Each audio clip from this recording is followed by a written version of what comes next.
कृष्ण हरे हरे हरे राम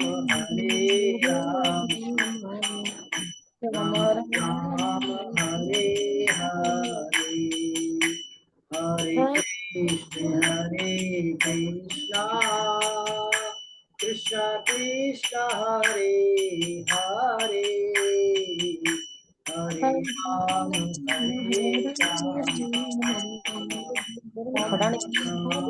हरे हरे हरे कृष्ण कृष्ण कृष्ण हरे हरे हरे राम हरे राम राम राम हरे हरे हरे कृष्ण हरे कृष्ण कृष्ण हरे हरे हरे राम हरे राम क्या कह रहे हो? आया तो सही लाओ। हरे कृष्ण कृष्ण कृष्ण हरे हरे हरे राम हरे राम राम हरे हरे कृष्ण हरे कृष्ण सच्चिदानंद रूपाय सत्यादि हेतवे तापत्रय विनाशाय श्री कृष्णाय वयं नुमः कृष्णे सुधामोगते धर्म ज्ञानादि भीषे कलौ नष्ट दशा में से पुराणार्को धुर्नोदितः आवाज खोल लो। देवसुतं देवं हंसि चाणूरमर्दनम् देवकी परमानन्दम् कृष्णं वन्दे जगद्गुरुम् कृष्णं वन्दे जगद्गुरुम् अजोऽपि सन्निपयाति मां भूतानामीश्वरो सन् प्रतिष्ठामधिष्ठाय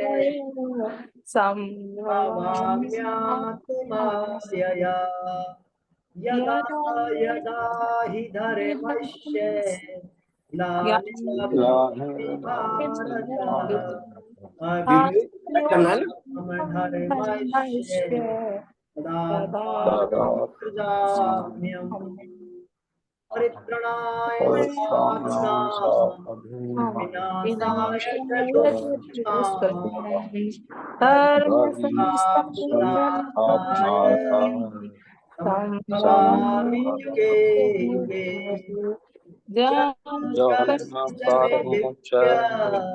दिव्यमेवं यो वेत्ति तत्त्वतः त्यक्त्वा देहं पुनर्जन्म नैति सुवर्तते वीतराग भय क्रोधा मन्मया मामुपाश्रिताः ज्ञान तपसा मद्भावम् आगताः वसुदेव सुतं चाणूरमार्दनम् परमानन्दम् कृष्णं वन्दे जगद्गुरुम् कृष्णं वन्दे जगद्गुरुम्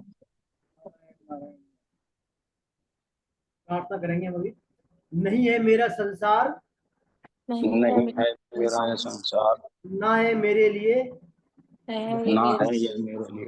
सभी है कृष्ण के, सभी नहीं कृष्ण के, सभी तो प्यारे हैं वे सदा, सभी तो प्यारे हैं वे सदा। मेरे तो है कृष्ण केवल, मेरे तो हम कृष्ण केवल, दूसरा न कोई, दूसरा न कोई, जैसा भी हूँ उन्हीं का हूँ, जैसा जैसा भी हूँ उनका हूँ, शरण में हूँ उनकी सदा, शरण में हूँ उनकी सदा, सुख दुख नहीं जग में, सुख सुख दुख दुख नहीं नहीं जग जग में, में, सिर्फ है परिस्थितियाँ, सिर्फ है परिस्थितियां, सिर्फ परिस्थितियाँ है सभी प्रसाद प्रभु की, हैं, है सभी हैं सभी प्रसाद प्रभु प्रसाद के, प्रभु, लो लगे कृष्ण से सदा। लो लगे कृष्ण से तो सदा। लगे कृष्ण से सदा। नारायण नारायण नारायण। हरे हाँ, कृष्ण, सभी को दंड प्रणाम। हरे कृष्ण।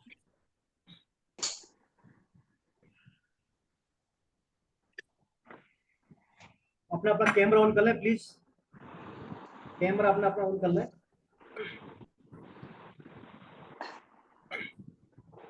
देखिए आज अपन जो है अगला जो भक्ति योग जो चैप्टर है गीता का अगला षटक है, द्वितीय षटक है भक्ति योग, उस पर चर्चा करेंगे हम अभी।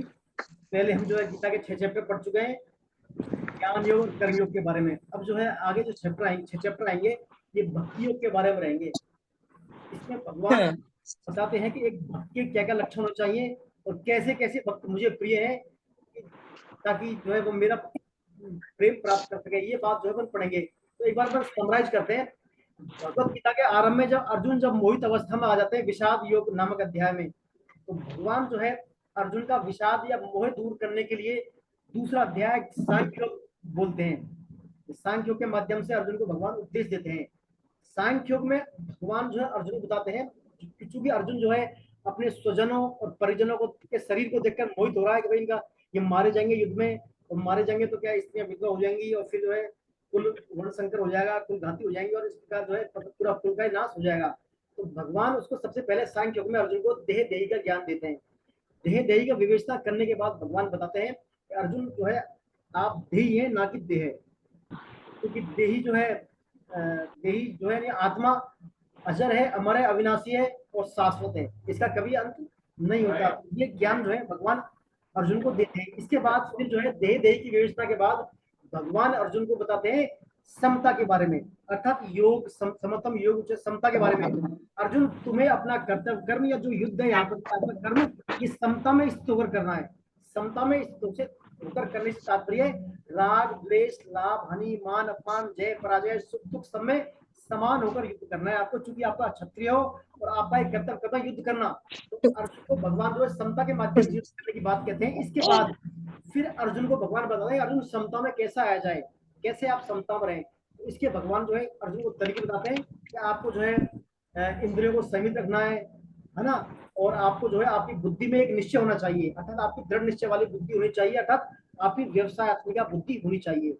फिर व्यवसायत्मिका बुद्धि होने के लिए भगवान बताते हैं आपके इसमें आपके जो है मन में दृढ़ निश्चय होना चाहिए एक लक्ष्य प्रति।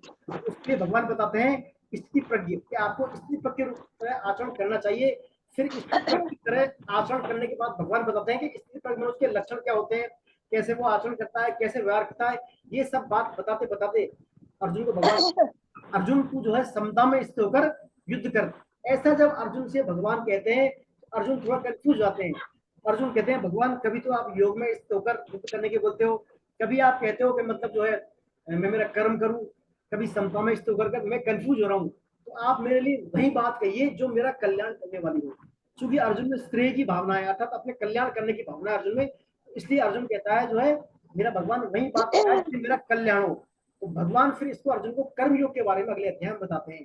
कर्म योग के माध्यम से जो है भगवान अर्जुन को भिन्न भिन्न ट्रिक्स के माध्यम से भिन्न भिन्न तरीकों के माध्यम से कहते हैं अर्जुन तुझे कर्म तो करने ही है, अर्थात तुझे युद्ध तो, क्योंकि अर्जुन युद्ध से भागना चाहता था, युद्ध नहीं करना चाहता था, तो भगवान कहते हैं अर्जुन तुझे युद्ध तो करना ही पड़ेगा। क्योंकि क्षत्रिय है और तेरा यहाँ पर युद्ध रूप में जो युद्ध के मैदान में आ गया तो आपका जो है धर्म है युद्ध करना, तो युद्ध तो करना ही पड़ेगा। चूंकि कोई भी प्राणी किसी भी क्षण बिना कर्म किए बिना रह नहीं सकता, इसलिए युद्ध तो आपको अर्जुन अवश्य करना ही है। फिर भगवान बताया युद्ध किस भाव से करना है।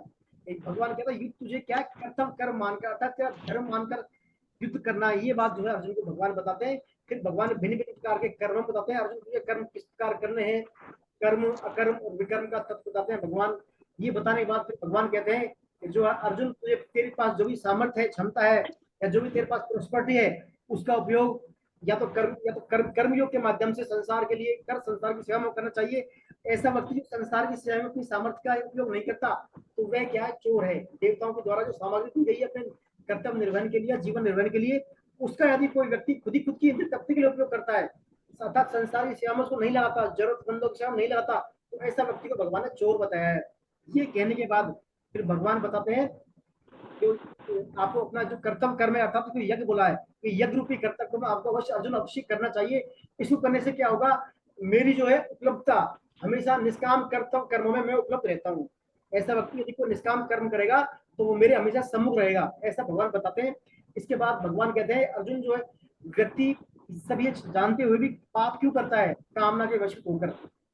व्यक्ति में जो व्यक्ति की मन बुद्धि और इंद्रियों में कामना का निवास होता है, व्यक्ति इन्हीं, चूंकि व्यक्ति रजोगुणी होता है तो व्यक्ति इन्हीं कामनाओं के वश में होकर पाप कर्म करता है, ऐसा भगवान बताते हैं। तो फिर अंत में भगवान कहते हैं अर्जुन तू तेरी इस कामना को बुद्धि में दृढ़ निश्चय करके अपने आप से वैरी कामना को मार डाल। वैरी कामना को मारने से क्या है, फिर जो है तू पाप कर्म नहीं करेगा, ऐसा भगवान बताते हैं। फिर इसके बाद चौथा अध्याय आता है। चौथे अध्याय में जो भगवान ज्ञान कर्म संन्यास योग में भगवान अर्जुन को बताते हैं कि जो अर्जुन मैं जो ये उपदेश दे रहा हूँ तेरे लिए, गीता का उपदेश दे रहा हूँ, चूंकि तू मेरा सखा है, मित्र है, इसीलिए मैं तेरे लिए उपदेश दे रहा हूँ। बाकी ये उपदेश मैंने कई हजार वर्ष पहले मैंने सूर्य को दिया था, सूर्य ने विवस्वान को दिया था, और विवस्व राजा इक्ष्वाकु को मनुवंश का जैसे परंपरा में चला रहा था ये ज्ञान, लेकिन कालांतर में ये ज्ञान विलुप्त प्राय हो गया था। अब चूंकि तू मेरा मित्र है, सखा है, भक्त है, इसलिए मैं ज्ञान तेरे अर्जुन पुनः दे रहा हूँ। तो फिर अर्जुन को ये बात बताने के बाद अर्जुन जो है कहते हैं भगवान आप तो अभी है, मैं अभी हूँ, सूर्य तो बहुत पुराना है, आपने कब दिया सूर्य ज्ञान। ऐसा जब अर्जुन जिज्ञासा करता है तो भगवान कहते हैं अर्जुन तेरे मेरे बहुत सारे जन्म हो चुके हैं, है ना, उनको बात को मैं जानता हूँ लेकिन तू नहीं जानता, और तुम्हें मैंने बहुत पहले सूर्य ज्ञान दिया था। मेरे जन्म दिव्य है, मेरे जन्म और कर्म दिव्य है, मैं अपनी प्रकृति को अधीन करके भिन्न भिन्न समय पर भिन्न भिन्न अवतार लेता हूँ, है ना, अवतार लेता हूँ। और जब जब पृथ्वी पर धर्म की हानि होती है, अधर्म का बोलाबाला होता है, तो मैं शत्रुओं के नाश के लिए या साधुओं की रक्षा के लिए, मेरे जो भक्तों की रक्षा के लिए मैं भिन्न भिन्न समय में अवतार लेता हूँ। ऐसे भगवान जो अपने जन्म कर्म के दूत बताते हैं। इसके बाद भगवान ज्ञान योग की महिमा बताते हैं। अर्जुन यदि तू ज्ञान में स्थिर कर्म करेगा तो तेरे सभी कर्म जो है भस्म हो जाएंगे ज्ञान रूपी अग्नि के द्वारा। इसके बाद भगवान अर्जुन को ज्ञान प्राप्त करने की विधि बताते हैं। अर्जुन ज्ञान प्राप्त करने के लिए तेरे को जो है पदविधि प्रणिपाते हैं, जो ज्ञानी तत्वज्ञानी महापुरुष की शरण में जाना होगा, उनसे विनती पूर्वक जिज्ञासा पूर्वक प्रश्न करके उनको प्रणाम करना होगा। तब ऐसा करने के बाद तेरे को ज्ञान देंगे। और इस प्रकार तू ज्ञान प्राप्त करके अर्जुन अपने अज्ञान का ज्ञान रूपी तलवार द्वारा छेदन करके समता में स्थित होकर कर्तव्य कर्म कर, निसंदेह तुझे क्या है मेरी प्राप्ति होगी। और यदि तू संशय करेगा, मेरी बातों को संशय करेगा, तो ना तो श्लोक में ना परलोक में सुखी रहेगा, ऐसा भगवान चौथे अध्याय में कहते हैं। फिर पांचवा अध्याय में फिर अर्जुन कंफ्यूज होता है तो भगवान आप कर्म योग करने की बात कह रहे हैं, समता की बात भी कह रहे हैं, अब मेरे को ये बताओ आप ज्ञान योग श्रेष्ठ है कर्म योग श्रेष्ठ है, मैं कौन सा योग अपनाऊं। तो भगवान उसको कहते हैं अर्जुन दोनों में कर्म योग श्रेष्ठ है, लेकिन कर्म योग ज्ञान योग दोनों का फल एक ही है, दोनों की प्राप्ति एक ही है, लेकिन दोनों एक दूसरे के पूरक है। बिना कर्म योग के ज्ञान योग सिद्ध नहीं होता, और बिना ज्ञान योग के आप कर्म योग नहीं कर सकते। इसलिए आपको क्या है, दोनों को ही योग करना पड़ेगा। तो वस्तुतः मूल प्राइमरी कर्म योग है। कर्म योग करने से आपका अंतःकरण जो है मलिनता दूर हो जाएगी, अंतःकरण शुद्ध हो जाएगा, और फिर आप ज्ञान मार्ग के भी अधिकारी हो जाओगे, ऐसा भगवान पांचवें अध्याय में अर्जुन को बताते हैं। इसके बाद भगवान कहते हैं सभी, मतलब भगवान कहते हैं सुखी कौन दुखी कौन, है ना, जो अपने जीते जी अपने मन बुद्धि और इंद्रियों ज्ञान इंद्रियों कर्मियों का क्रोध का काम का वेग से सहन कर लिया, वो क्या नरों में सुखी और योगी है। और जो सुख की इच्छा करता है, संसारिक सुखों की इच्छा की कामना रखता है, वो वास्तव में दुखी है। बुद्धिमान मनुष्य संसारिक विषयों में रमण नहीं करते, ऐसा भगवान पांचवें अध्याय बताया। इसके बाद भगवान कहते हैं सभी यज्ञों का तपों का भोक्ता मैं हूँ, ऐसा जानकर जो कर्म करता है, अर्थात जो भी तू स्वाध्याय करता है, जो भी यज्ञ करता है, तप करता है, दान करता है, सबका भोक्ता कौन है, मैं हूँ। इस प्रकार समझकर यदि जो कोई भी स्वाध्याय करता है तो वो क्या परम शांति को प्राप्त हो जाता है। ये बात बताने के बाद भगवान फिर अर्जुन को कहते हैं अर्जुन ये यज्ञ तप दान कर्मयोग ज्ञान योग सांख्य योग सब करने के लिए सबसे प्रथम आपका शरीर और आपकी मन बुद्धि इंद्रिया नियंत्रण होना अति आवश्यक है। तो भगवान इसके बाद छठवें अध्याय में ध्यान योग में शरीर मन बुद्धि इंद्रियों पर नियंत्रण की बात बताते हैं। इन प्रकार इनको जो है किस प्रकार नियंत्रण में लाया जाए। तो भगवान ध्यान के द्वारा, मेडिटेशन के द्वारा मन बुद्धि इंद्रियों पर संयम करने के भिन्न भिन्न तरीके छठे अध्याय में बताते हैं। किस प्रकार जो है आपको मतलब ध्यान करना चाहिए, रखनी चाहिए, और आई दोनों दृष्टि नासिका के अग्रभाग पर रखते हुए और परमात्मा का ध्यान करना चाहिए। कुंभक रेचक और प्राणायाम के द्वारा प्राण अपान वायु को संतुलित करके आपको जो है ध्यान परमात्मा में लगाना चाहिए। इस प्रकार भगवान बताते बताते अर्जुन से कहते हैं ये योग जो है, ये जो योग है, ये संयमित व्यक्ति को, अर्थात जो सही संयमित मात्रा में आहार लेता हो, संयमित विहार करता हो और संयमित निद्रा करता हो, ऐसे व्यक्ति का योग सिद्ध होता है। ना तो बहुत ज्यादा खाने वाले का, ना बहुत ज्यादा सोने वाले का योग सिद्ध नहीं होता। इसलिए आपको युक्त आहार विहार सभी जो खान पीन आहार विहार सभी संयमित अवस्था में करनी चाहिए, ये भगवान बताते हैं। इसके लिए भगवान बताते हैं आपकी 24 घंटे में जो टाइमिंग शेड्यूल है उसके अनुसार आप जो है नियमित दिनचर्या बढ़ाएं और आप अपना क्या स्वाध्याय करें। इसके बाद फिर अर्जुन के मन में जिज्ञासा आती है, भगवान पूरे जीवन भर जो है योग में समता में कर्म करता है, लेकिन अंत समय में वो क्या है, वो अपने क्या डिसमिस होता है, अर्थात वो समता में नहीं रह पाता, वो क्या मोहित हो जाता है, उसकी गति क्या होती है। तो भगवान कहते हैं ऐसा व्यक्ति भी क्या है मेरे को प्राप्त था, लेकिन उसकी यात्रा पूरी करने के लिए उसे अगले जन्म में ममता रहित उच्च मतलब परिवार में, उच्च कुल में ममता रहित श्रीमानों घर में उसका जन्म होता है, ताकि वो उस घर में जन्म लेकर अपनी यात्रा को पूरी कर सके। या वैराग्यवान योगियों के कुल में जन्म होता है, वहां अपनी वो आदि बची कुची यात्रा को पूरा करके मेरे को प्राप्त हो जाए। ये बात बताने के बाद भगवान से जो है अर्जुन फिर पूछते हैं, तो भगवान आपने सब कुछ बता दिया योग वगैरह, अब मेरे को बताइए सकाम कर्मी ज्ञानी तपस्वी योगियों में श्रेष्ठ कौन है, क्या बनूं मैं। तो भगवान कहते हैं सब में अर्जुन तस्मात योगी अर्जुन है, योगी भव अर्जुन है, अर्जुन सब में श्रेष्ठ योगी है, तू योगी बन जा, तू योगी बन जा। फिर भगवान कहते हैं अर्जुन से, और उन योगियों में भी जो नित्य निरंतर मेरा भजन करता है, नित्य निरंतर मेरे मन बुद्धि मेरे में लगाने वाला मेरा भजन करता है, मेरे में तल्लीन रहता है, वो मुझे सबसे प्रिय है। अर्थात मेरा जो अनन्य भक्त है, नित्य निरंतर मुझे भक्ति करने वाला, मेरे मन लाने वाला, वो भक्त मुझे सब में प्रिय है। ये बात भगवान ने 6वें अध्याय के 47वें श्लोक में कह देते हैं। तो सार रूप में भगवान ने 6वें अध्याय में सार बताया, सबसे मुझे प्रिय कौन है, जो नित्य निरंतर मुझे तल्लीन होकर मेरा भजन करता है, वो मेरे नजर में सर्वश्रेष्ठ योगी है, ऐसा भगवान कहते हैं। तो इस अध्याय इस श्लोक में भगवान ने भक्ति योग की श्रेष्ठता बताई थी। तो ये बात बताते बताते बताते भगवान जो है इतने भाव्य हो जाते हैं भक्ति योगी की, भक्ति के बारे में फिर अपने आप जो है अगले अगले अध्याय में बात करना शुरू कर देते हैं। तो जो अगले जो अध्याय पढ़ेंगे हम 7 से 12, ये मूल रूप से भक्ति योग पर ही आधारित रहेंगे। इस समय भक्ति के बारे में भगवान बोलेंगे, और भगवान देखिए शुरुआत में बिना अर्जुन से पूछे ही भक्ति के बारे में भगवान बता रहे हैं। तो भगवान यहाँ इसके बाद बोलते हैं भगवान ज्ञान विज्ञान योग, 7वें अध्याय का नाम है ज्ञान विज्ञान योग। ज्ञान विज्ञान योग से तात्पर्य भगवान इस अध्याय में जो बात बताएंगे, भगवान जो इस अध्याय में अर्जुन को बातें बताएंगे वो वास्तव में ज्ञान है, वही वास्तव में ज्ञान है। भगवान कहते हैं अर्जुन ये तुझे ज्ञान और विज्ञान को सुन लेगा ना, फिर इसके बाद तुझे जानने के लिए कुछ शेष रह ही नहीं जाएगा, जानने को शेष रह ही नहीं जाएगा। तो मैं तेरे लिए, चूंकि मेरा भक्त है इसलिए मैं तेरे को ये ज्ञान विज्ञान की बातें बता रहा हूँ, है ना। तो भगवान इसमें ज्ञान विज्ञान योग की बात अर्जुन को बताएंगे। मोटे रूप से देखिए आप ऐसे समझिए, ज्ञान से तात्पर्य है यहाँ पर वो ज्ञान नहीं है फिजिक्स केमिस्ट्री मैथमेटिक्स जूलॉजी पढ़ने वाला ज्ञान, या क्या भगवान का ज्ञान है, आध्यात्मिक ज्ञान है। ज्ञान से तात्पर्य सृष्टि के मूल कारण या कारणों के महाकारण कौन है, भगवान कृष्ण। सभी सृष्टि के जो अपन देख रहे हैं अपनी लाइफ में दिख रहा है, सबके कारण कृष्ण, सबके कारण कृष्ण है, ये तो है ज्ञान। प्लीज अपने आप को म्यूट करें। तो कृष्ण भगवान जो है सभी के कारण है, ये तो ज्ञान है। और कृष्ण के अलावा कुछ है ही नहीं सृष्टि में, कृष्ण के अलावा सृष्टि में कुछ है ही नहीं, ऐसा हो जाना, अनुभव हो जाना क्या है, विज्ञान।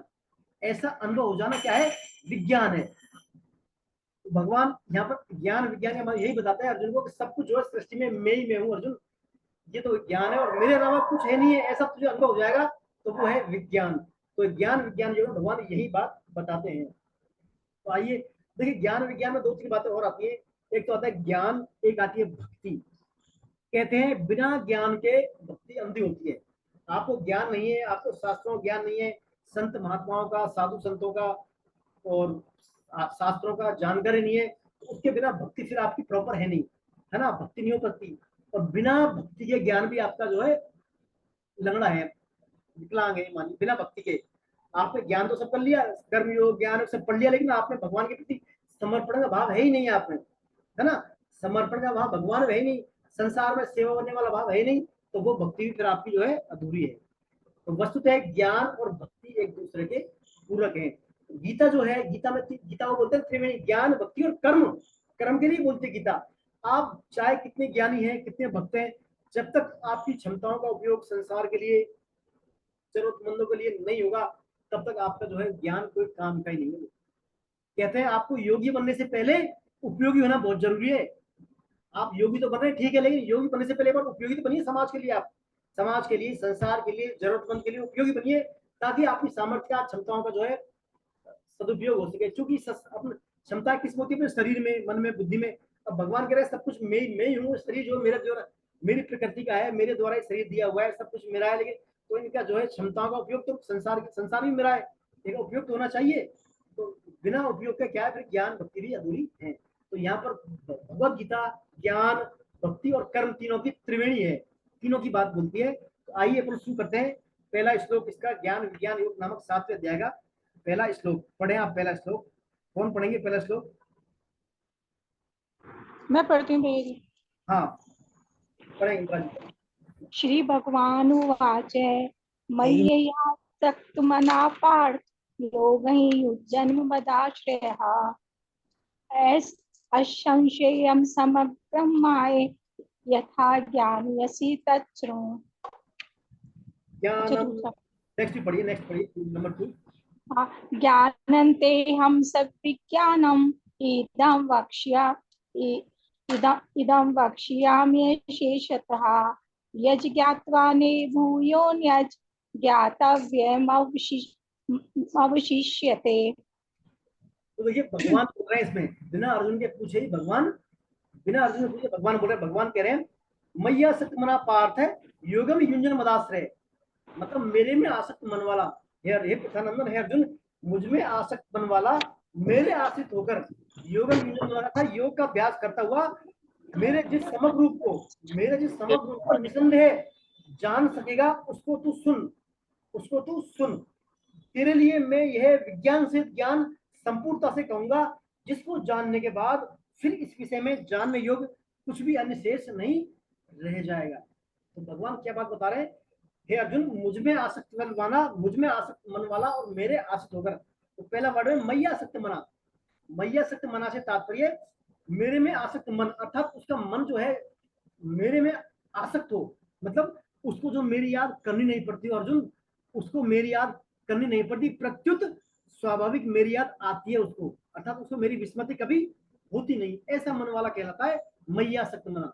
मतलब उसको बार बार माला नहीं बसती भाई है मैं भगवान का हूँ, ऐसा नहीं करना पड़ेगा, अपने आप से ही मतलब उसकी ये बात उसकी अहमता में बैठ जाए, उसके मन में बैठ जाए। जैसे मान लीजिए पति होता है, उसकी पत्नी होती है, तो पत्नी से या पति से रात में गहरी में जाना पूछेंगे आपका पति कौन? तो ये आपकी पत्नी कौन? ये याद शुरू करता है, ये मेरी पत्नी, मारा शुरू करता है, अभ्यास शुरू करता है, या उसको याद करनी पड़ती है, अपने आप आती है उसके अंदर स्वीकृति। इसी प्रकार भगवान का जो दृढ़ता से निश्चय हो जाए, अपनी अहमता में बात हो जाएगा, मेरे भगवान में मन, भगवान का चिंतन होता रहे बारंबार बिना याद दिलाए, स्वाभाविक ही, तो ऐसा व्यक्त होता है मय्यासक्त मन वाला। मय्यासक्त मन मतलब मेरे में आसक्त मन वाला।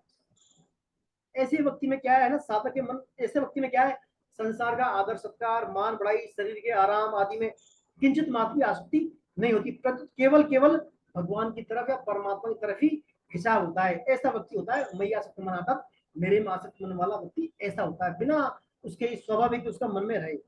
तो देखिए साधक जो है भगवान में मन कैसे लगाए, ये बात कहना में तो आसान है कि मय्यासक्त मना हो जाए, लेकिन कैसे मन लगे, इसमें स्वामी जी दो बात बताते हैं आपको, दो तरीके से आपका जो मन भगवान में लग सकेगा।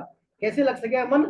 पहली तो क्या है, साधक जब भजन करने बैठे है ना, तो साधक सच्ची नियत से भगवान के लिए, भगवान का भजन करने ईमानदारी से बैठे वो, अर्थात तब भगवान उसको अपना भजन मान लेंगे यदि ईमानदारी से बैठेगा तो वो, है ना। कैसे? जैसे मान लीजिए कोई, आप एक कहानी आती है इसमें, जैसे मान लीजिए कोई एक धनी व्यक्ति है, कोई उसके कोई नौकर है काम करने वाला, तो उस नौकर को जो काम करने आ जाएगा धनी व्यक्ति के पास, तो मालिक के पास, तो मालिक कहेगा भाई जो है आप, नौकर से कहेगा भाई भला सिंह आप जो है यहाँ बैठ रहिए, आप मैं आपको काम होगा बोल दूंगा, आप यहाँ बैठ रहिए। तो वो नौकर क्या है, वहीं बैठा रहता है, यदि मालिक वो आदेश देता है बताए तो काम कर लेता है, नहीं तो वो वहीं बैठा रहता है। मान लीजिए उसको कुछ काम नहीं बताया, वहीं बैठा रहा, लेकिन शाम को जब जाता है जब वो जाता है तो मालिक कहता है मालिक मेरे जो है आज की पेमेंट दीजिए आज का, तो मालिक उसको पेमेंट देता है। क्यों देता है? क्योंकि वो वहां उसकी बात मानकर, भले काम किया नहीं की वाली बात है, लेकिन उसकी बात मानकर वहां वो बैठा रहा है। तो ये तो संसार की बात है। इसी प्रकार यदि भगवान के लिए भजन करेंगे, भगवान को अपना मानकर सच्ची ईमानदारी से भगवान में मन लगाकर बैठ के भजन करेंगे, सब संसार से विरक्त होकर, तो भगवान फिर ऐसी व्यक्ति अनदेखी कतई नहीं करते। भगवान ऐसे व्यक्ति की अनदेखी बिल्कुल नहीं करते, भगवान का मन उसमें लग जाता है फिर, है ना। भगवान के लिए बैठता है तो भगवान फिर उसको निरर्थक नहीं मानते, तो भगवान के लिए ही कार्य माना जाएगा। तो पहला तो क्या है, ईमानदारी से मन लगाकर भगवान का भजन करें। दूसरा, हमें कुछ बातें हमारी बुद्धि में दृढ़ता में बैठानी होंगी। इसके लिए क्या बातें बैठानी होंगी? 4 बातें बताते हैं स्वामी जी इसमें। पहली बात तो बताते हैं, भगवान यहाँ है। क्या? भगवान यहाँ है, भगवान अभी है। भगवान यहाँ है, भगवान अभी है, भगवान अपने में है और भगवान अपने हैं। क्या बात? 4 बात। भगवान यहाँ है, भगवान अभी है, भगवान अपने में है और भगवान अपने में है।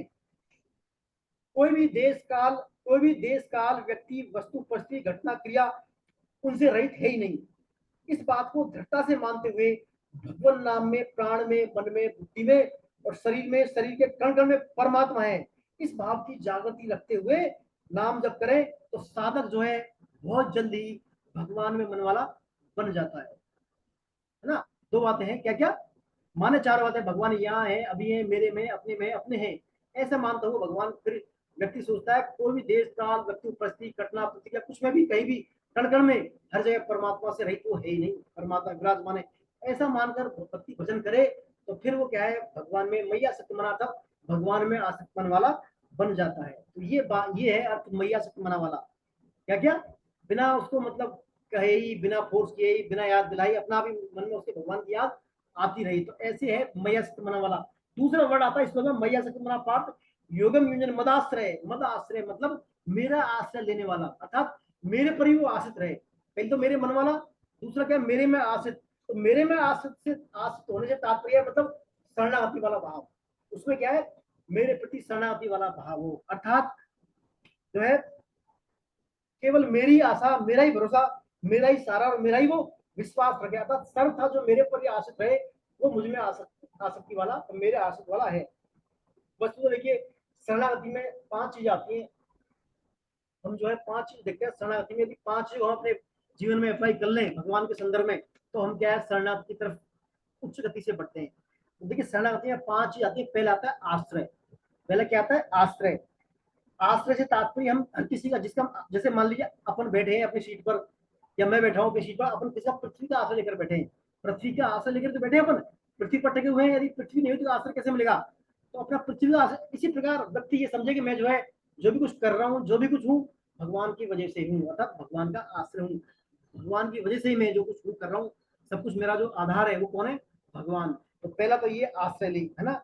जो भी कुछ है प्रभु के आधार से ही होता है। तो पहला है इसमें शरणागति में आश्रय। दूसरा आता है अवलंबन।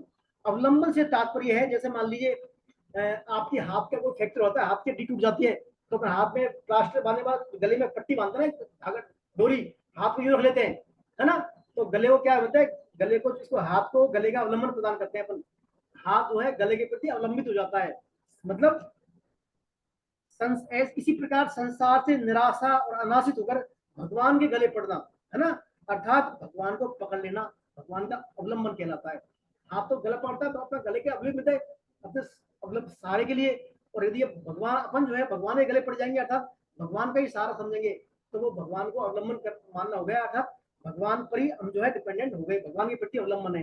तो पहला आश्रय, दूसरा अवलंबन, तीसरी आती है आधीनता।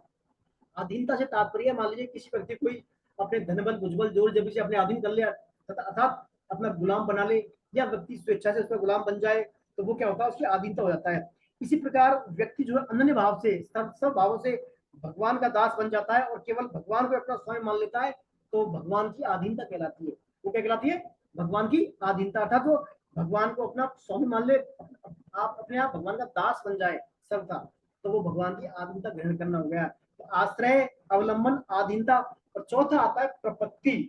प्रपत्ति से तात्पर्य है, मतलब एक प्रकार से अपने जो कोई समर्थ होता है, समर्थ या सामर्थ्यवान, अपने से उसके चरणों में लंबवत पड़ जाते हैं, उसके आश्रित हो गए। सब था उसके मतलब अपन जो है चरणों में लंबे पड़ जाते हैं। इसी प्रकार संसार से निराश होकर केवल भगवान के चरणों में गिर जाना, अर्थात भगवान के चरणों में पड़ जाना, अर्थात भगवान को ही अपना आश्रय मानना, वो कहलाता है भगवान के प्रपत्ति हो जाना, अर्थात प्रपत्ति, भगवान के दंडवत हो जाना। ये तो 4 हो गया। 5वां आता है सहारा। सहारा मीन्स जैसे जल में डूबे हो, किसका सहारा? तिनके का सहारा।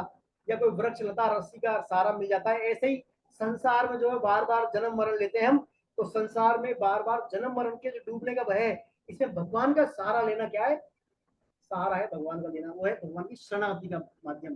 तो सहारा ले भगवान का, है ना, संसार में बार बार आने जाने के संदर्भ में भगवान का सहारा ले, अर्थात भगवान के सम्मुख रहें, भगवान का स्वाध्याय करें, भगवान का कीर्तन, भगवान के रूप गुण लीला धाम का चिंतन मनन श्रवण करें, तो ये भगवान का सहारा देना हो गया। इस प्रकार 5 बातें हम हमारे जीवन में रखता लगे, क्या क्या, आश्रय लेना, भगवान का आश्रय, भगवान का अवलंबन, भगवान की अधीनता, भगवान की प्रपत्ति और भगवान का सहारा। ये 5 बातें हम अपने जीवन में उतार लेंगे तो हम भगवान के शरणागत हो जाएंगे। और भगवान कहते हैं ऐसा व्यक्ति क्या कहलाता है, एक तो पहला तो है मैया सत्यमना, और ये मद आश्रय मतलब मेरा आश्रय लेने वाला। तो भगवान कहते हैं है अर्जुन मुझ में मन वाला, और मेरा आश्रय लेने वाला व्यक्ति है, उसके लिए मैं सब ये ज्ञान विज्ञान की बातें बता रहा हूँ। और उन ज्ञान विज्ञान को जानने के बाद उसके लिए कुछ जानना शेष रह नहीं जाएगा। यहाँ इस श्लोक में पहले और दूसरे श्लोक के माध्यम से भगवान यही बात बता रहे हैं। और दूसरा जो श्लोक है इसमें ज्ञानम तेहम सविज्ञानम इदम, है ना, ज्ञान सहित विज्ञान। देखिए ज्ञान सहित विज्ञान से तात्पर्य है, ज्ञान तो सब कुछ सृष्टि का कारण कौन है, भगवान है, और ऐसा मानना है, ऐसा अनुभव करना क्या है, विज्ञान। तो भगवान या विज्ञान सहित ज्ञान कह रहे हैं। तो यहाँ भगवान बता रहे हैं कि जो प्रकृति है, संसार है, सृष्टि है, इसमें 2 बातें हैं, 2 चीजें हैं, मेरी प्रकृति 2 है, परा और अपरा। अपरा और परा 2 प्रकृति से मिलकर बना संसार पूरा।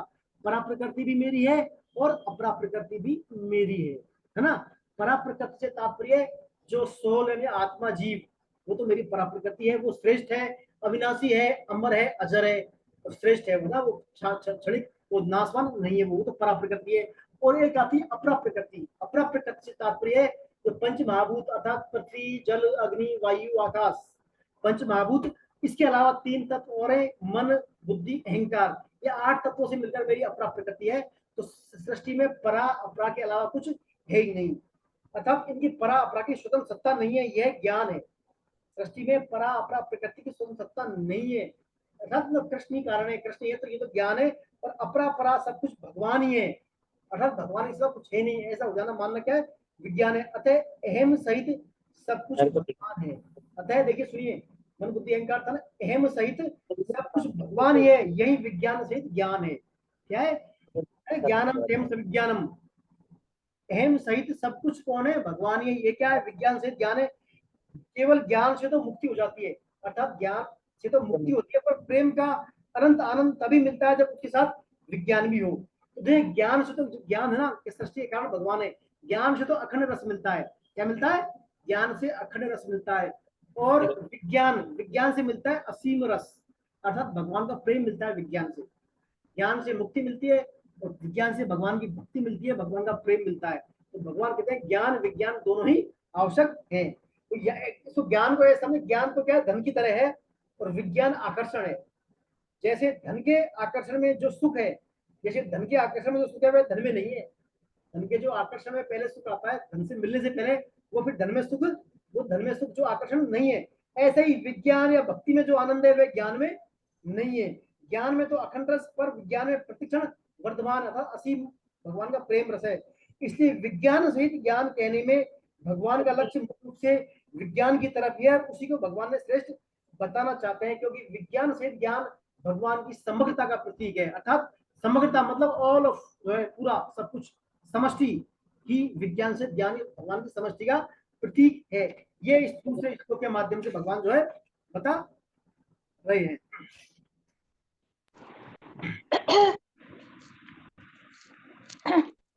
यहाँ पर देखिए, इसमें एक और बात लिखी है, अपनी पुस्तक में पढ़ लेते हैं एक बार। ज्ञान संशय रहित होना चाहिए तभी सार्थक है। प्राय हम लोगों का ज्ञान पूर्ण या समग्र नहीं होता, लेकिन भगवान यहाँ ताल ठोकर कह रहे हैं कि मैं तुझे वह ज्ञान दूंगा, उसके बाद तुझे जानने जैसा कुछ शेष रहेगा ही नहीं, है ना। तो ये ज्ञान जो है पूर्ण ज्ञान है। तो ज्ञान विज्ञान समझिए ना, ज्ञान विज्ञान तात्पर्य भगवान को मतलब जानना, भगवान का पूरा अनुभव हो जाना, भगवान के अलावा कुछ है नहीं, ये है विज्ञान।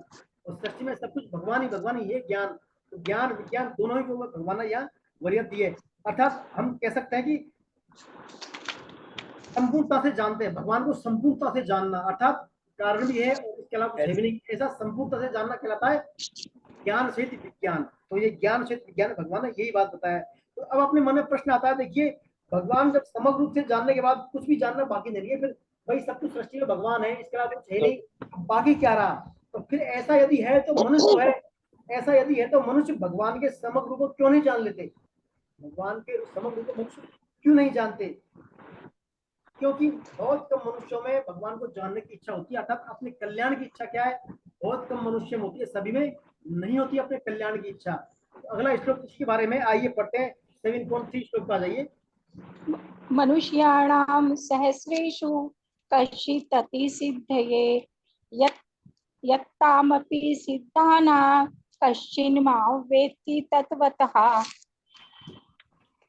तो देखिए यहाँ भगवान बता रहे हैं, हजारों मनुष्यों में से कोई एक, हजारों मनुष्यों में से कोई एक जो है अपने कल्याण के लिए यत्न करता है, और उन यत्न करने वाले सिद्धों या मुक्त पुरुषों में कोई एक ही मुझे यथार्थ रूप से जान पाता है। ठीक है, कितनी बड़ी बात करें भगवान, हजारों मनुष्यों में से कोई एक ही मुझे जानने का प्रयास करता है, और उनमें से भी कोई बिरला ही मुझे जान पाता है। ये कारण है। अब ऐसा क्यों होता है? देखिए ऐसा क्यों होता है, यहाँ जो है भगवान बता रहे हैं हजारों मनुष्य में से एक। देखिए प्रत्येक मनुष्य पे जो अलग अलग मन बुद्धि होती है, प्रत्येक मनुष्य में अलग अलग जो है मन बुद्धि अहंकार अपने अपना वो होता है।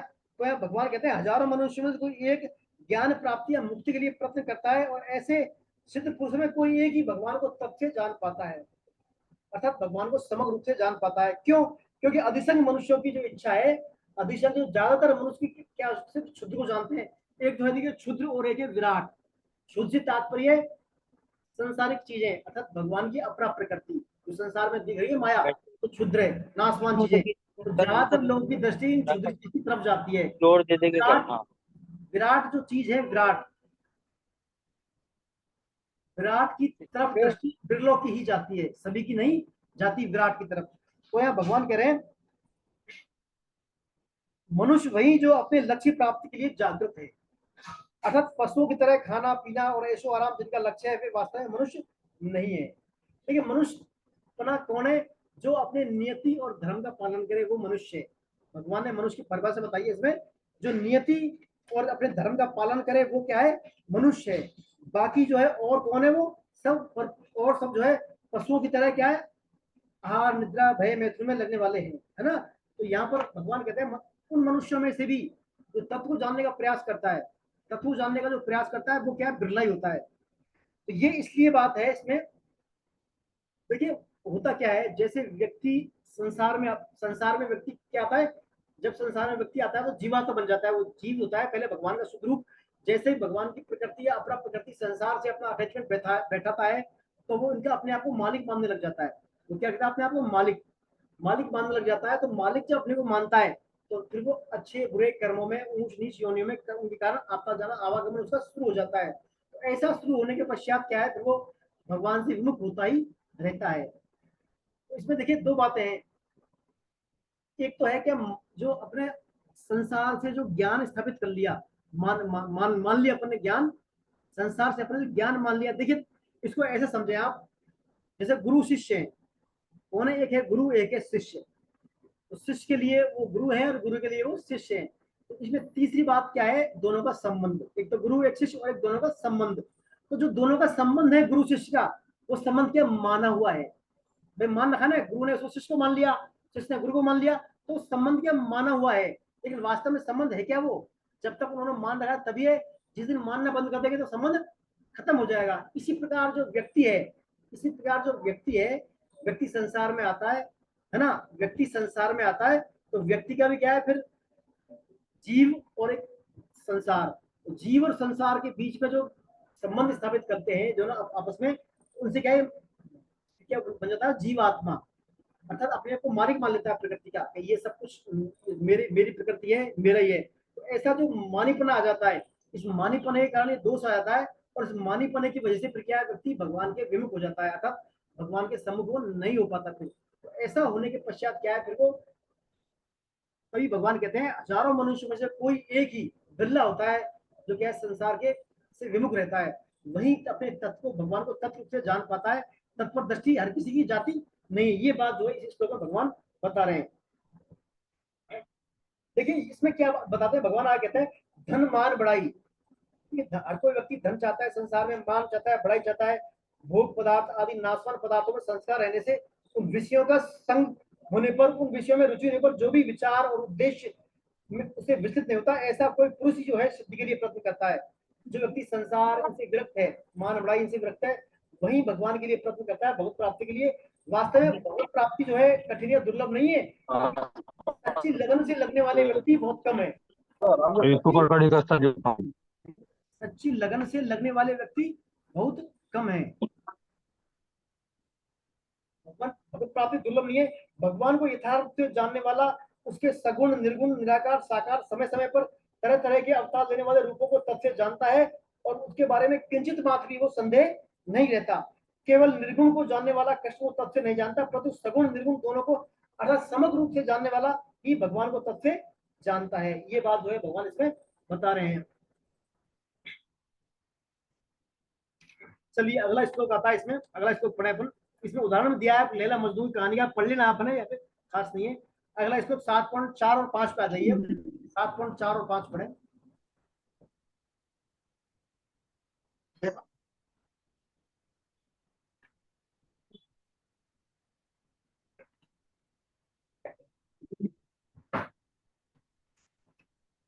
पढ़े 7.4 5। भूमि अपन वायु पढ़े, कौन पढ़ेंगे? मैं पढ़ रही हूँ। आप पढ़े। भूमि रापो भूमि रापनलो वायु बुद्धिरेव च अहंकारेत्यं मे प्रकृतिरष्टधा अपरिमेयमितस्त्वन्यां प्रकृतिं विधि मे परां जीवभूतां महाभावो ययेदं धार्यते जगत्। देखिए भगवान क्या बता रहे हैं इसमें। पृथ्वी मेरी जो प्रकृति है, भगवान अपनी अपना प्रकृति भगवान पृथ्वी जल अग्नि वायु तेज आकाश, पृथ्वी जल तेज वायु आकाश। हो रहा है, मैं लेने गया, मैंने कहा मैं वहां खड़ा हूँ। प्लीज अपने आप को म्यूट कर गए सब।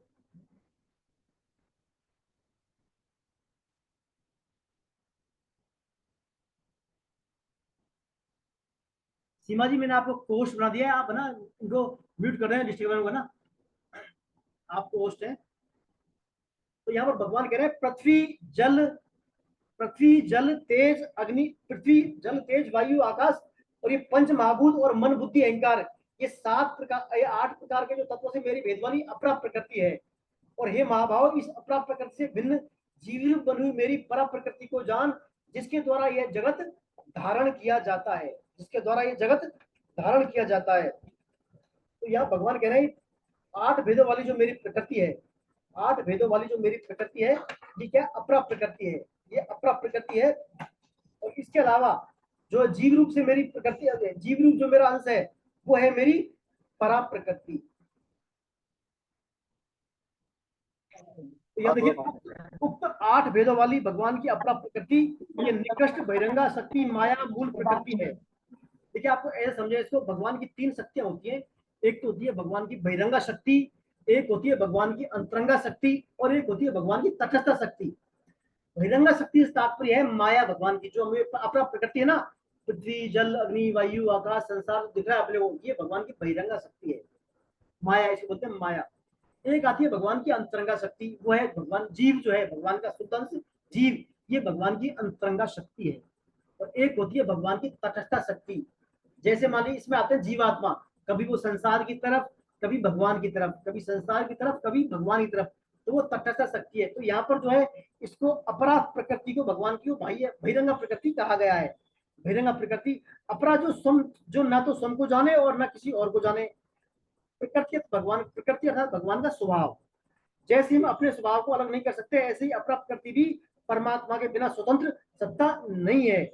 जिस क्षेत्र को कृष्ण 24 भेदों वाला बताते हैं, उसी को यहाँ 8 भेदों में व्यक्त किया गया है। अपरा प्रकृति नित्य परिवर्तनशील है, और इसी से संपूर्ण सृष्टि की रचना होती है। यह अपरा प्रकृति क्रमशः स्थूल से सूक्ष्म है, अर्थात अहंकार अपरा प्रकृति में सबसे सूक्ष्म है। मन बुद्धि अहंकार ये तीनों जड़ हैं, लेकिन सूक्ष्म होने के कारण चेतन से प्रतीत होते हैं। देखिए क्या कह रहे हैं भगवान इसमें 8 तत्वों वाली। वैसे तो देखिए 24 तत्व होते हैं इसमें विस्तार से, जिसमें पंच महाभूत आते हैं। पंच महाभूत, पांचों ज्ञानेंद्रिया, पांचों कर्मेंद्रिया, पांचों विषेंद्रिया 20, और मन बुद्धि अहंकार 23, और एक मूल प्रकृति। इस पर 24 तत्व से दिया, लेकिन भगवान यहाँ पर मूल रूप से 8 प्रकार बता रहे हैं इनके। पंच महाभूत और मन बुद्धि अहंकार, ये जो इनसे बिल्कुल भगवान की प्रकृति है, ये क्या है? अपरा प्रकृति। अपरा प्रकृति आपको जो भी दिखने वाली इस आंखों से संसार में, वो सब क्या? अपरा प्रकृति है। और भगवान कह रहे हैं अपरा प्रकृति भी मेरी है। अपरा प्रकृति किसकी है? मेरी है। अब लेकिन अपरा प्रकृति भगवान बोला जड़ है, ये नाशवान है, निकृष्ट है, परिवर्तनशील है। अब आप सोच रहे भगवान तो चेतन है, भगवान चेतन है, अविनाशी है, लेकिन उनकी प्रकृति कैसे मतलब जड़ हो गई? इसको आप ठीक ऐसे समझें जैसे अपना शरीर है, लिविंग है, सजीव है अपना बॉडी। इसके नख है, नाखून और बाल। नाखून बाल क्या प्राण रहित है ना, उनमें दर्द होता है क्या? दबाते हैं, खींचते हैं, नहीं होता ना, क्योंकि ये जड़ है, अपन सजीव है, ये निर्जीव है इस बार, लेकिन अपना पार्ट है बॉडी का। इसी प्रकार अपरा प्रकृति भगवान की ही है, भगवान से उसकी स्वतंत्र सत्ता है ही नहीं। परा अपरा दोनों ही भगवान की है। तो यहाँ भगवान ये कह रहे हैं 5 तत्वों की प्रकृति मेरी है अपरा, और इससे भिन्न जो शुद्ध है भगवान जीव रूपी, वो मेरी अपरा प्रकृति है। अपरा जो मेरी वो परा प्रकृति है। और फिर कहते हैं भगवान की जो परा प्रकृति है जीव, वो क्या है? जगत को धारण कर लेता है। जीव क्या करता है? जीव भगवान का शुद्ध जो अंश है, वो जगत को धारण, अर्थात वो अपरा से संबंध स्थापित कर लेता है। भगवान की जो अपरा को संसार माने अपरा को, तो वो जीव जो है संसार को मैं मेरा मान लेता है, संसार में संबंध स्थापित कर लेता है। और संबंध स्थापित करने के बाद फिर वो क्या है? फंस जाता है कर्मों में, भिन्न भिन्न कर्मों में वो फंस जाता है। पढ़ते हैं इसको एक बार, फिर अपन चर्चा करेंगे इसमें।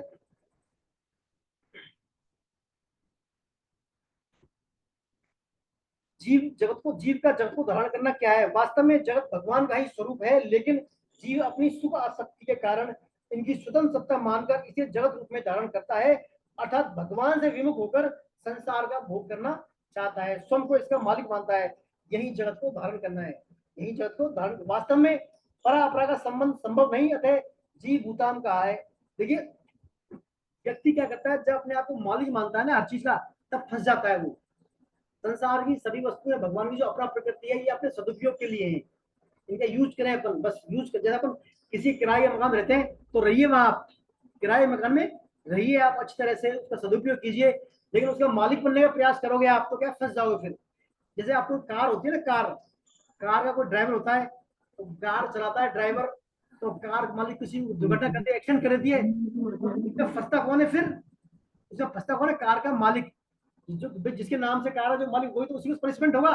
तो जहां मालिक बना आ गया अपने में, तो वहां फिर अपन क्या है? जिम्मेदार हो गए। फिर क्या है? अच्छे बुरे के अपन को फल के भागी हो जाते हैं फिर। तो यहाँ भगवान कहते हैं जब जीव है, ये मेरा अपरा प्रकृति है, ये अपराध से संबंध स्थापित कर कर जीव से जीवात्मा बन जाती है, अर्थात जगत को धारण कर लेती है। जगत को धारण करने के पश्चात फिर ये क्या है? ऊंचे नीचे कर्मों में फंस जाती है। ये बात जो है भगवान इसमें बता रहे हैं। फिर दूसरा भगवान कहते हैं इसमें भगवान कह रहे हैं कि मेरे अलावा कोई सत्ता है ही नहीं, मेरे अलावा कोई सत्ता है ही नहीं। अब तो बात ही आती है जीव जो है जगत को धारण क्यों करता है? जीव जगत को धारण क्यों करता है? देखिए जीव जगत को धारण क्यों करता है, इसमें 2 कारण है। पहला तो है इसमें पदार्थों का संग्रह और उनका उपभोग करने की लालसा ही इसमें खास बात है। हम पदार्थों का संग्रह करें हमारे किसके लिए? भोग के लिए।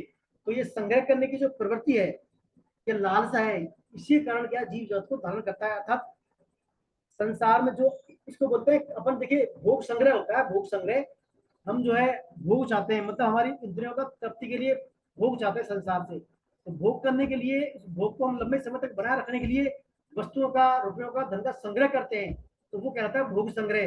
तो यहाँ भगवान कह रहे हैं कि पदार्थों का संग्रह और उनका उपभोग करने की लालसा ही इसमें खास बात है। संग्रह से क्या होता है? अभिमान जन्य सुख मिलता है हमारे को। संग्रह करेंगे रुपयों का, पैसों का, वस्तुओं का, सामान का, तो उनसे हमें क्या? अभिमान जन्य सुख मिलेगा। तो अभिमान और भोगों से मिलता है हमें, भोगों से, विषयों के भोगों से क्या सुख मिलता है? संयोग जन्य सुख। तो वस्तुतः संयोग जन्य सुख और अभिमान जन्य सुख दोनों ही हमारे क्या है? सुख आसक्ति के कारण। इन दोनों में सुख आसक्ति के कारण ही जीव जगत को धारण करता है। अभिमान जन्य सुख और संयोग जन्य सुख के कारण ही जीव जगत को धारण करता है। और इस सुख आसक्ति के कारण वह क्या है? भगवत रूप से इस संसार को नहीं देख सकता, अर्थात इस संसार में भगवत रूप का वो दर्शन नहीं कर सकता। किसके कारण? सुख आसक्ति के कारण। तो मेन समस्या क्या रही फिर अपनी?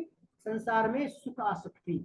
जब तक अपनी संसार में सुख बुद्धि रहेगी, सुख आसक्ति रहेगी, अपन को संसार में भगवान की जो अपना प्रकृति भगवत का रूप है उसका दर्शन, भगवत दर्शन नहीं होगा। जैसे मान लीजिए, देखिए इसमें ये समझे इसको आप, जैसे मान लीजिए कोई स्त्री है, स्वामी इसको कई बार बताते हैं, जैसे कोई स्त्री है, वास्तव में स्त्री जो है वास्तव में जनन शक्ति है, वास्तव में मातृ शक्ति है, जनन शक्ति है, परंतु उस स्त्री में यदि कोई पुरुष आसक्त है, तो उस स्त्री में यदि कोई पुरुष आसक्त है अर्थात उसमें सुख बुद्धि वाला है, तो उसको मातृ रूप में नहीं देख सकता। वो देख सकता है क्या? नहीं देख सकता। ऐसे ही संसार वास्तव में भगवत स्वरूप ही है, परंतु संसार को अपना भोगी मानने वाले हम भोग आसक्त पुरुष संसार को भगवत स्वरूप में नहीं देख सकते। यह भोग आसक्ति ही जगत को धारण कराती है, अर्थात जगत को धारण कराने में ये हमारी सुखासक्ति भोगासक्ति हेतु है, इस कारण जगत को धारण करते हैं। तो देखिए तीन बातें आती है इसमें, काम, लोभ और मोह। जैसे मान लीजिए रुपयों का लोभ है हमारे में, रुपयों की महत्ता को है, रुपयों की वैसे देखा जाए संसार में रुपयों का कोई महत्व नहीं है। रुपये महज एक मुद्रा है, उनसे हम उसके बिना मतलब उनसे कुछ करने से डायरेक्ट जो भी करेंगे उनसे विनिमय करेंगे, वस्तु का विनिमय करके। तो रुपयों का वैसे प्रत्यक्ष कोई महत्व नहीं है, लेकिन हम क्या, लोभ के कारण, यदि आपके अंतःकरण में रुपये पैसा का लोभ है, तो लोभ के कारण हम क्या रुपयों को महत्ता देते हैं। लेकिन देखिए इसमें नियम यह है, जिसको हम महत्ता देंगे, जिसको हम महत्ता देते हैं उसमें हमारा आकर्षण होता है। क्या होता है? हमारा आकर्षण होता है। और महत्ता तब देते हैं, कब देते हैं महत्ता? जब उसके दोषों को स्वीकार कर लेते हैं। जब हम किसी चीज के दोषों को स्वीकार कर लेंगे ना, तो फिर हम उसको महत्ता देते हैं, और महत्ता देंगे तो आकर्षण होगा, और आकर्षण होगा तो फिर हमें क्या है, उसी हमें फिर वही वो दिखेगी। फिर जैसे मान लीजिए काम रूप दोष के कारण ही हमें क्या है, स्त्री में आकर्षण दिखता है। लोभ रूप दोष के कारण ही हमें रुपये पैसों में धन में आकर्षण दिखता है। और हमारे मोह रूपी दोष के कारण ही हमें हमारे कुटुंब परिवार में क्या दिखता है? आकर्षण दिखता है। तो वस्तु का ये काम, लोभ और मोह के आकर्षण के कारण ही हमारी संसार में सुख आसक्ति होती है, और इस सुख आसक्ति के कारण ही जीव क्या है, संसार को धारण करता है, जगत को धारण करता है। जीव से वो जीवात्मा बन जाता है और भगवान से विमुख होने के मार्ग पर अग्रसर हो जाता है। यही बात इस श्लोक में भगवान ने बताई है।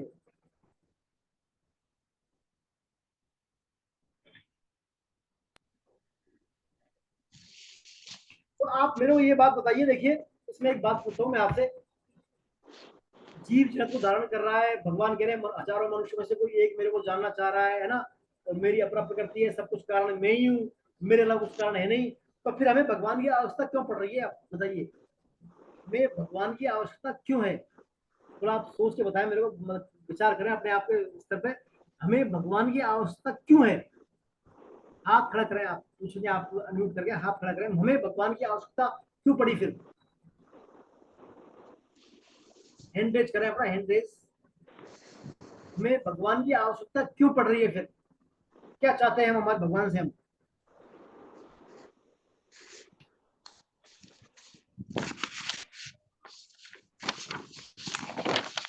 शिव कुमार जी सबसे वरिष्ठ साधक हैं, शिव कुमार अग्रवाल साहब लखीमपुर से। शिव कुमार जी आप थोड़ा बताएं, आप थोड़ा करें, हमें भगवान की आवश्यकता क्यों है?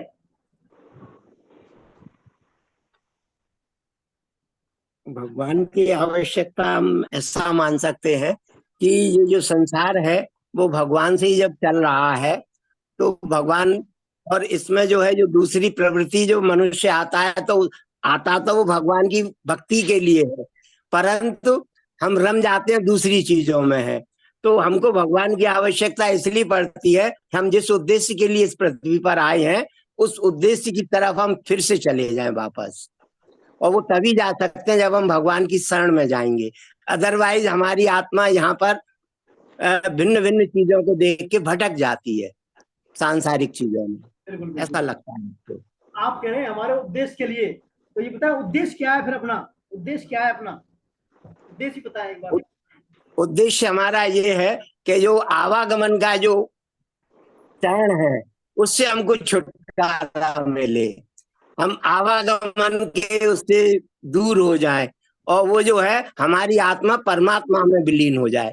वो फिर तभी संभव है जब हम भगवान के प्रति पूरी तरीके से समर्पित हो जाएंगे, ऐसा लगता है मुझे। बहुत सुंदर बात बताइए शिव कुमार जी ने। और कोई बोलना चाहेंगे?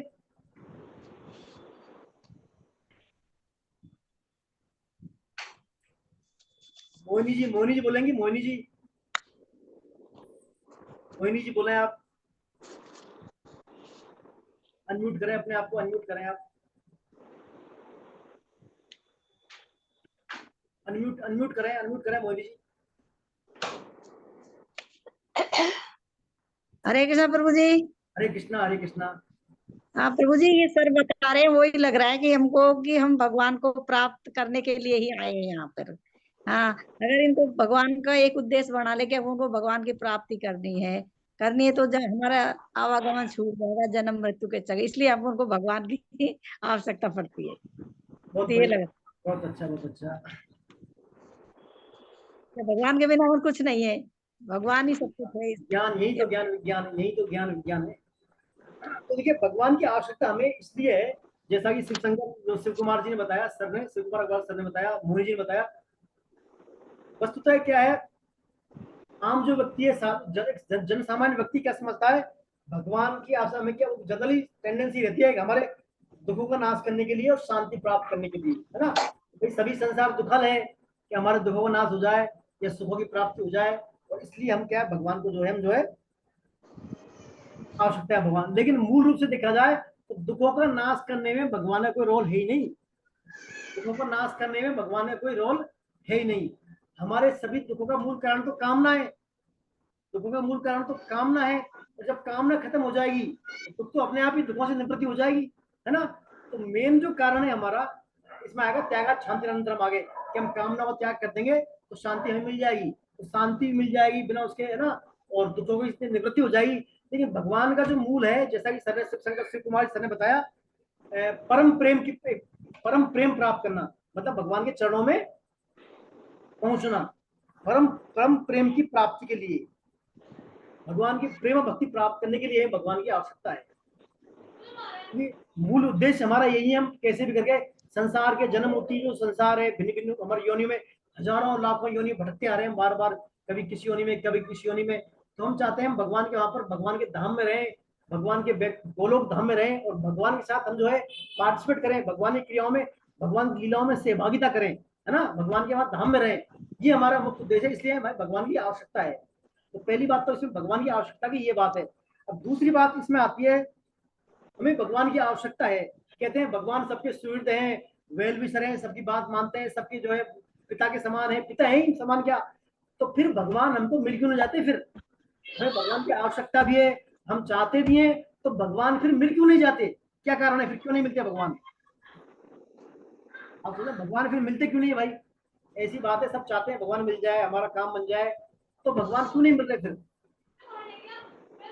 जी सर जी, मेरा भी एक विचार आता आप है बोले बोले बोले सीमा जी बोले आप। कि ऐसा कभी कभी मुझे लगता है कि भगवान ऐसा करते क्यों है कि ऐसे हम ऊपर गए, हाँ ठीक है, फिर हमें नीचे भेज दिया कि जाओ और मतलब वो हमारा नाम लेना, जप करना, और फिर हम वापस मतलब फिर आएंगे, तो वहीं क्यों नहीं होमवर्क दे देते कि वहीं बैठ के कर लो, वहां तो क्या, देखिए 14 लोग हैं पृथ्वी पर, मतलब पूरे तो वहीं दे दें कि ये आपको काम करना है, यहीं आपको जब करना है, तो हम यहाँ ना आएंगे संसार में, ना मुंह माया में फंसेंगे और हमारी मुक्ति हो जाएगी, ऐसा क्यों नहीं करते। भगवान का धाम तो शाश्वत है ना, वहां आपको जब करने की जरूरत नहीं है, कुछ भी करने की जरूरत नहीं, मतलब हमेशा 100% प्लेजर ब्लिस बोलते मतलब हैं। ये है कि यहाँ परिस्थितियां भी इन्होंने अपोजिट दी हैं, और फिर हमारा भजन भी हमें कराना है, ये तब देखिए, मुक्ति देनी है, तो इसको आप उसके तो अनुकूल देनी चाहिए। इसको ऐसे समझने से, कोई मान लीजिए कोई होता ना, जैसे मान लीजिए कोई अपराधी है, अपराधी कोई किसी ने कोई क्राइम कर दिया, तो उस क्राइम को क्या सजा क्या मिलती है भाई, इसको जो है जेल भेज दो, इसको जेल में भेज दो इसको, है ना। तो ये क्या है, ये जो दुख संसार है, ये एक प्रकार जेल है अपने लिए, यहाँ क्या अपन एक प्रकार वही तो कह हॉस्पिटल रही हूँ कि यहाँ है। मतलब सारी परिस्थितियां हमारे अनुकूल नहीं है, और फिर उसमें हमें भजन करना है, मुक्ति का अपना रास्ता देखना है, तो वही मिल जाए तो कितना। अपन जब बीमार हो जाते हैं, मान लीजिए बीमार हो गया कोई, अपने घर कोई परिवार का सदस्य बीमार हो गया, तो उसको कहाँ लेके जाएंगे अपन, हॉस्पिटल, है ना, हॉस्पिटल लेके जाएंगे, तो हॉस्पिटल में ट्रीटमेंट होगा, उसको उसको कुछ परहेज करने पड़ेंगे, कुछ जो है इसको सहन करने पड़ेंगे, सर्जरी होगी या चीर फाड़ होगी, इंजेक्शन लगेंगे, तो उसको सहन करना पड़ेगा, उसको क्योर होने के लिए, क्योर होने के लिए। तो ऐसे ही भगवान क्या है, अपन क्या है अपने बैक टाइम पे चल रहे हैं, कुछ उनके लिए भगवान अपने को क्योर करने के लिए संसार में भेज रहे, जाइए आप हॉस्पिटल में सही होकर आइए, आपको मनुष्य शरीर दिया भगवान ने, आप इसका सदुपयोग करिए, सही प्रकार से दवाई लीजिए, सही प्रॉपर ट्रीटमेंट कीजिए और सही होकर आ जाइए मेरे पास आप। तो भगवान ने मनुष्य शरीर दिया इसलिए अपने को सही होने के लिए।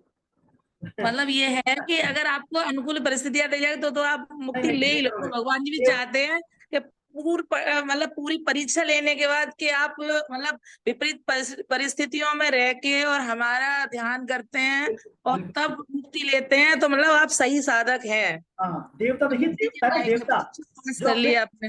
अपने से श्रेष्ठ जो देवता है, देवता वो भी इस मनुष्य लोग बनाने को तरसते हैं देवता, क्योंकि देवलोग जो है, देवलोग बड़ा ही सुख सुविधा युक्त है, अपने यहाँ से कई गुना सुख है वहां पर सुखी सुख है भोगने के लिए, भगवान का भजन करने का प्रॉपर सिस्टम नहीं है वहां पर।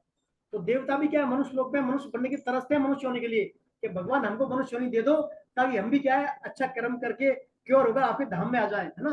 तो मनु ये भगवान ने बड़ी भारी कृपा की अपने पर। भगवान ने 84 लाख योनियों में से सबसे टॉप क्लास की मनुष्य योनि अपने को दिए ताकि आ जाए अपन वही रास्ते, मतलब वहां बुलाने के लिए भगवान ने काम तो शुरू कर दिया, काम शुरू ऐसे कर दिया, अपने को मनुष्य शरीर दे दिया और ये अपने को कली काल में मनुष्य जन्म दे दिया ताकि आप सिर्फ नाम संकीर्तन से ही जो है भगवान को प्राप्त कर लो और बहुत कम समय में आपकी मान लीजिए 100 वर्ष किया जो भी उम्र है 100 वर्ष तक, इस उम्र में ही आप जो है सिर्फ नाम संकीर्तन से भगवान को प्राप्त कर लो आप। तो भगवान तो चाहते हैं मेरे भक्त मेरे पास आ जाए, उन्होंने प्रयास चालू कर दिए, बस कमी क्या है अपनी है, कमी थोड़ा अपन क्या उसको समझ नहीं पा रहे, भगवान की कृपा का अपन अनुभव नहीं कर पा रहे, है ना। कमी थोड़ी अपनी है, बाकी भगवान तरफ से कमी है नहीं, इसको ऐसे ले आप, है ना। तो मेरा प्रश्न आपसे अपन से है, हमें जो है मतलब भगवान की आवश्यकता है, भगवान हमें मिल क्यों नहीं रहे फिर, है ना, क्यों नहीं मिल रहे। इसमें भी क्या देखिए, तो इसमें भी कमी अपनी है। भगवान तो हमेशा विद्यमान, हमेशा हर देश काल परिस्थिति में सब जगह व्याप्त है। भगवान के निष्काम कर्म में हमेशा उपलब्ध हूँ, हर देश में काल में परिस्थिति में हमेशा उपलब्ध हूँ। लेकिन क्या करते हैं हम जो मनुष्य है, मनुष्य करता क्या है, परमात्मा की प्राप्ति के बिना सुख आराम से रह रहा है, बिना जब तक परमात्मा की प्राप्ति के बिना ही वो आराम सुख रहता है, वे अपनी जो खास आवश्यकता है, उसकी खास जो आवश्यकता है उसको भूल जाता है। वो उसको भूल के क्या करता है, मिली हुई जो वस्तु है उसको मिली हुई वस्तु योग्यता सामर्थ्य में ही संतोष कर लेता है। वो जो मिल गया संसार बस वही ठीक है, अपने को भगवान की तरफ देखना नहीं है। अगर वह भगवान की आवश्यकता का अनुभव करे, व्यक्ति यदि भगवान की आवश्यकता का अनुभव करे तो भगवान की प्राप्ति में देर नहीं हो सकती, कारण कि भगवान तो नित्य प्राप्त है और उनकी प्राप्ति में देरी क्या, भगवान कोई वृक्ष तो है नहीं जो बोएंगे फिर बड़ा होगा कई सालों बाद, फिर ऐसा तो कुछ नहीं। भगवान तो क्या है, सब समय में, सब वस्तुओं में, सब अवस्थाओं में, हर परिस्थिति में जो कि तो विद्यमान है। बस हम क्या है, उनसे विमुख हो गए, हम क्या है, विमुख हुए हैं, वे हमसे विमुख नहीं है। बस तो हमें क्या भगवान की कृपा को पहचानना है। हम क्या संसार में रच गए, संसार में बस मैं मेरा, मैं शरीर मेरा, मैं संसार का, संसार मेरा, मेरा पर इसमें रच पच गए हम। तो इसलिए हम क्या भगवान से विमुख हैं। इसका देखिए स्वामी जी बहुत अच्छा तरीका बताते हैं, आपको भगवान की तरफ सम्मुख होने का 2 तरीके बताते हैं। पहला तो सत्संग करें, आप क्या करें, सत्संग करें भगवान का। सत्संग से तात्पर्य है भगवान के शास्त्रों का आप पठन पाठन करें। भाई इस कलिकाल में आपको संत महात्माओं को सानिध्य नहीं मिल पा रहा, तो संतों के साहित्य हैं उनको आप पठन पाठन करें, उनकी बातों को आचरण में लाएं और उनका श्रवण करें। श्रवण करने के बाद देखिए, श्रवण करना अलग बात है, सत्संग या स्वाध्याय करना, श्रवण करना होता है, लेकिन उसको स्वीकार करना। हम क्या है, श्रवण तो सभी करते हैं, सुनते हैं और देख लेते हैं कल, लेकिन वो स्वीकार नहीं कर पाते। तो हमारे में स्वीकारोक्ति की भावना हमें क्या लानी है, स्वीकार करना है भगवान की बातों को, भगवान के सत्संग को, भगवान की बातों को स्वीकार करना है। जब तक हमारे में स्वीकारोक्ति नहीं आएगी तब तक उनका सत्संग का, स्वाध्याय का, गीता भागवतम का, शास्त्रों की बातों का हमें लाभ फायदा नहीं मिल पाएगा। इसके लिए हमें क्या, हमारे स्वीकारोक्ति में लानी पड़ेगी बातें। देखिए हम कई कहते हैं तो आप कई वर्षों से माला कर रहे हैं, 16 माला कर रहे हैं, 32 कर रहे हैं, 64 कर रहे हैं, लेकिन कोई मतलब वहां की वहीं है, क्योंकि हमें स्वीकारोक्ति नहीं आई भगवान की बातों की। तो स्वीकारोक्ति कब आती है, जो अपन भजन करते हैं। देखिए भजन करते हैं जो अपन, जो ये भजन अपने में धारण कब हो, भजन अपने में कब धारण होगा। भजन तो सभी करते हैं, ये धारण इसलिए नहीं होता क्योंकि हम क्या है, भगवान की बातों को हमारे अंतःकरण में स्वीकार करने में देर लगती है हमारे को। हम क्या जान तो रहे हैं भगवान की बातों को, जानते हैं भाई ठीक है ये मंत्र, ये बातें ऐसा ऐसा होना चाहिए, लेकिन हम उन बातों को मानते नहीं है। जिस दिन हमारा मानना आ जाएगा, जिस दिन भगवान की बातों को मानना शुरू कर देंगे, हम चाहे थोड़ी थोड़ी करें तो मानना शुरू कर देंगे, तो फिर हम क्या भगवान के सम्मुख होते चले जाएंगे। इसके लिए भगवान कहते हैं, स्वामी जी रामसूरदास जी बताते हैं, आपको 2 बातें करनी है, एक तो क्या, सेवा और प्रेम। सेवा करनी है संसार की, है ना, संसार क्या करनी है, सेवा करनी है, और प्रेम करना है किससे, भगवान से। संसार से प्रेम नहीं कर लेना। संसार यदि आपसे प्रेम चाहता है आपको प्रेम कराओगे तो मोहित हो जाओगे, फंस जाओगे फिर आप मैं मेरे में। तो संसार की क्या करनी है, सेवा करनी है, वो प्रेम करना है भगवान से। भगवान से प्रेम करने का तात्पर्य है भगवान को याद करें आप, भगवान को बार बार बार बार याद करेंगे तो याद करने से भगवान में अपना भगवान का प्रेम अपने आप के हृदय में प्रकट हो जाएगा। तो याद करना है भगवान को और सेवा करनी है संसार की। आप संसार के काम करते हुए भगवान की करें, है ना। देखिए ऐसा व्यक्ति 3 तरह से कर सकता है। जो भी काम करे व्यक्ति संसार का काम करते हुए भगवान को याद भी कर ले, पहली बात। दूसरी बात, भगवान को याद करते हुए संसार का काम कर ले, ठीक। तीसरी बात, उस काम को भगवान का मानकर ही करे वो। तो तीसरी जो स्थिति है कि उस काम को भगवान का मानकर ही करे वो, तो वो क्या टॉप स्थिति है तीसरी। तो जो भी हम काम करें, प्लीज इंद्रा जी अपने आप को म्यूट करें, डिस्टर्ब रहा है। जो भी अपन संसार का काम करें, जो भी अपन काम करें संसार का, उसको भगवान की सेवा मानकर भगवान का मानकर ही करें अपन। तो उससे क्या भगवान का प्रेम अपने को देते हैं, भगवान का प्रेम प्रस्फुटित होता चला जाएगा और भगवान की हमारे निरंतरता बढ़ती चली जाएगी, है ना। तो सेवा और प्रेम, यस, प्रेम से याद, भगवान को याद करते रहे और संसार का काम भी करता रहे। और इस जो अब सेवा की बात है, अब कहते हैं सेवा हम कैसे करते हैं संसार की। देखिए संसार की सेवा करने से तात्पर्य भगवान ने अपने को संसार में जन्म दिया है, मनुष्य जन्म दिया है, ये इसीलिए दिया है ताकि सेवा संसार की सेवा कर लें अपन। सेवा से तात्पर्य जैसे आपका किसी से राग या द्वेष है, किसी से राग द्वेष होगा तो प्रेम भी होगा, प्रेम होगा तो दुश्मनी भी होगी, द्वेष भी होगा मतलब द्वंद्वता भी होगी, है ना। तो ये भगवान कहते हैं आपके राग द्वेष किसी से दूर करना है, किसी से आपको दुश्मनी दूर करनी है तो उसकी सेवा कर लो आप, उसकी क्या सेवा कर दो आप। सेवा करने से क्या है आपका, उससे क्या है अटैचमेंट जो धीरे धीरे कम हो जाएगा। उसकी शुरुआत होती है परिवार से, घर परिवार से। आपके जो परिवार के जो है स्त्री है, पुत्र है, पुत्री है, भाई है, भौजाई, सगे संबंधी है, इनकी आप सेवा भाव रखें आप। अर्थात इनसे कुछ पाने की इच्छा ना करें आप कि भाई जो है ये मेरी जो है मैं इनकी सेवा कर रहा हूँ या मैं इनका लालन पालन पोषण कर रहा हूँ, इसके बदले मेरा नाम रोशन करें या जो है वृद्धावस्था मेरी देख रेख करें, ऐसा आप उम्मीदें आकांक्षा नहीं पालें। सिर्फ जो है अपना कर्तव्य पालन के हिसाब से उनकी सेवा करें आप। तो सेवा करने से क्या है आपका राग खत्म हो जाएगा। आपका क्या है मोह राग जो है ना, ये राग आपका जाता रहेगा। तो धीरे धीरे नया राग बढ़ेगा नहीं आपका और पुराना राग जाता रहेगा, फिर आप वीत राग बन जाओगे। वीत राग ये था राग से मुक्त। अपन पढ़ते ना, वीत राग भय क्रोधा मनमया मानुपासित था भैवो ज्ञान पूता तपसा मत भाव मांगता। ऐसे वीतरागी पुरुष क्या है मेरे भाव को प्राप्त हो जाते हैं, अर्थात मुझे प्राप्त हो जाते हैं। तो कहने का तात्पर्य संसार की अपने परिवार की सेवा शुरुआत करें आप, सेवा वाला भाव रखें, अपनी शुरुआत अपने परिवार से करें, बाहर नहीं कर सकते तो। और सबसे नजदीकी आते हैं इसमें स्त्री और पुत्र। सबसे नजदीकी जो रिलेशन है आदमी का, या तो पति का हुआ या पत्नी का हुआ, फिर पुत्र या पुत्री, वहां से आप जो है सेवा का भाव शुरू करें। भाई मेरी वजह से इनको सुख मिल जाए, बस मेरी वजह से इनकी सेवा हो जाए। देखिए इसमें स्वामी जी एक कहानी बताते हैं, रामदास जी का ऑडियो माता के बाद सत्संग में। एक गांव में एक जो है बहुत बड़ा एक पंडित था, एक ज्ञानी था। उनके एक बेटा था, उनका बेटा था, बेटा भी एक प्रकांड विद्वान था, भगवान के सम्मुख था। तो क्या है जो है वो क्या विवाह योग हो गया। तो फिर जो है विवाह योग हो गया तो उनकी फिर शादी की बात चली। भाई विवाह कन्या ढूंढने के लिए तो कई संबंध आते थे उनके, तो वो संबंध जो है वो नहीं लेते थे। कई अच्छे उनके योग अनुकूल आते थे, उन संबंधों को नहीं लेते थे वो, तो नहीं लेते थे। तो फिर भाई पूछा, भाई मैं मेरे हिसाब से लूंगा बाद में, तो ठीक है भाई आप अपने हिसाब से ले लेना। तो फिर क्या है वो धीरे धीरे फिर उन्होंने क्या शादी हो गई उनकी, एक लड़की से शादी हो गई। वो लड़की अंधी थी, वो अंधी थी। तो लोग बात कहते भाई ये क्या है, इन्होंने तो अंधी से शादी कर ली, काई के देखी मतलब इन्होंने। तो उन्होंने क्या कहा, उन्होंने ऐसा कहा भाई देखिए मुझे तो क्या है, मेरा उद्देश्य क्या है भगवान की उस संसार की सेवा करना। मैं चाहता हूँ मेरे वजह किसी एक आदमी की सेवा हो जाए, बस मेरा जीवन का मकसद ही है सेवा करना, संसार में सेवा के लिए आऊँ। तो इसकी मेरे सेवा हो जाए तो उसके क्या है कपड़े धोना, सेवा करना, सब व्यवस्था सेवा करता था वो। तो कहने का तात्पर्य ऐसा भाव होना चाहिए, नहीं कि आप अंधी लाया, ऐसा नहीं है। जो भी करें आप परिवार में सेवा वाला भाव रखें, आप सेवा वाला भाव रखेंगे तो आपका भगवत प्रेम भी आप में धीरे धीरे आप में बढ़ता चला जाएगा। तो प्रेम करें भगवान से और सेवा करें संसार की। ऐसा करेंगे तो आप क्या जीव जगत को धारण करने वाले नहीं रहेंगे, धीरे धीरे आप भगवान के सम्मुख होते चले जाएंगे। चलिए आगे चलते हैं, नेक्स्ट श्लोक है इसमें एतद्योनीनि भूतानि सर्वाणि त्युपधार्य अहं कृतसन्नस्य जगतः प्रभुवः प्रलयस्तथा मत्तः मत्तः परतरन्नान्यत् किञ्चिदस्ति धनञ्जय मयि सर्वमिदं प्रोक्तम् सर्वमिदं प्रोतं सूत्रे मणिगणा देखिए यहाँ पर जो है भगवान क्या कह रहे हैं, अब भगवान क्या बता रहे हैं कि जब कोई दूसरी सत्ता ही नहीं है मेरे अलावा, परा आपरा सब कुछ मैं हूँ, तो ऐसा जानना क्या है, समग्र रूप से जानना होगा मेरे को। तो भगवान कह रहे हैं संपूर्ण प्राणियों के उत्पन्न होने में अपरा और परा इन दोनों का संयोग ही कारण है, ऐसा तुम समझो। मैं संपूर्ण जगत का प्रभव तथा प्रलय हूँ, इसलिए हे धनंजय मेरे सिवा इस जगत का दूसरा कोई किंचित मात्र भी कारण और कार्य नहीं है।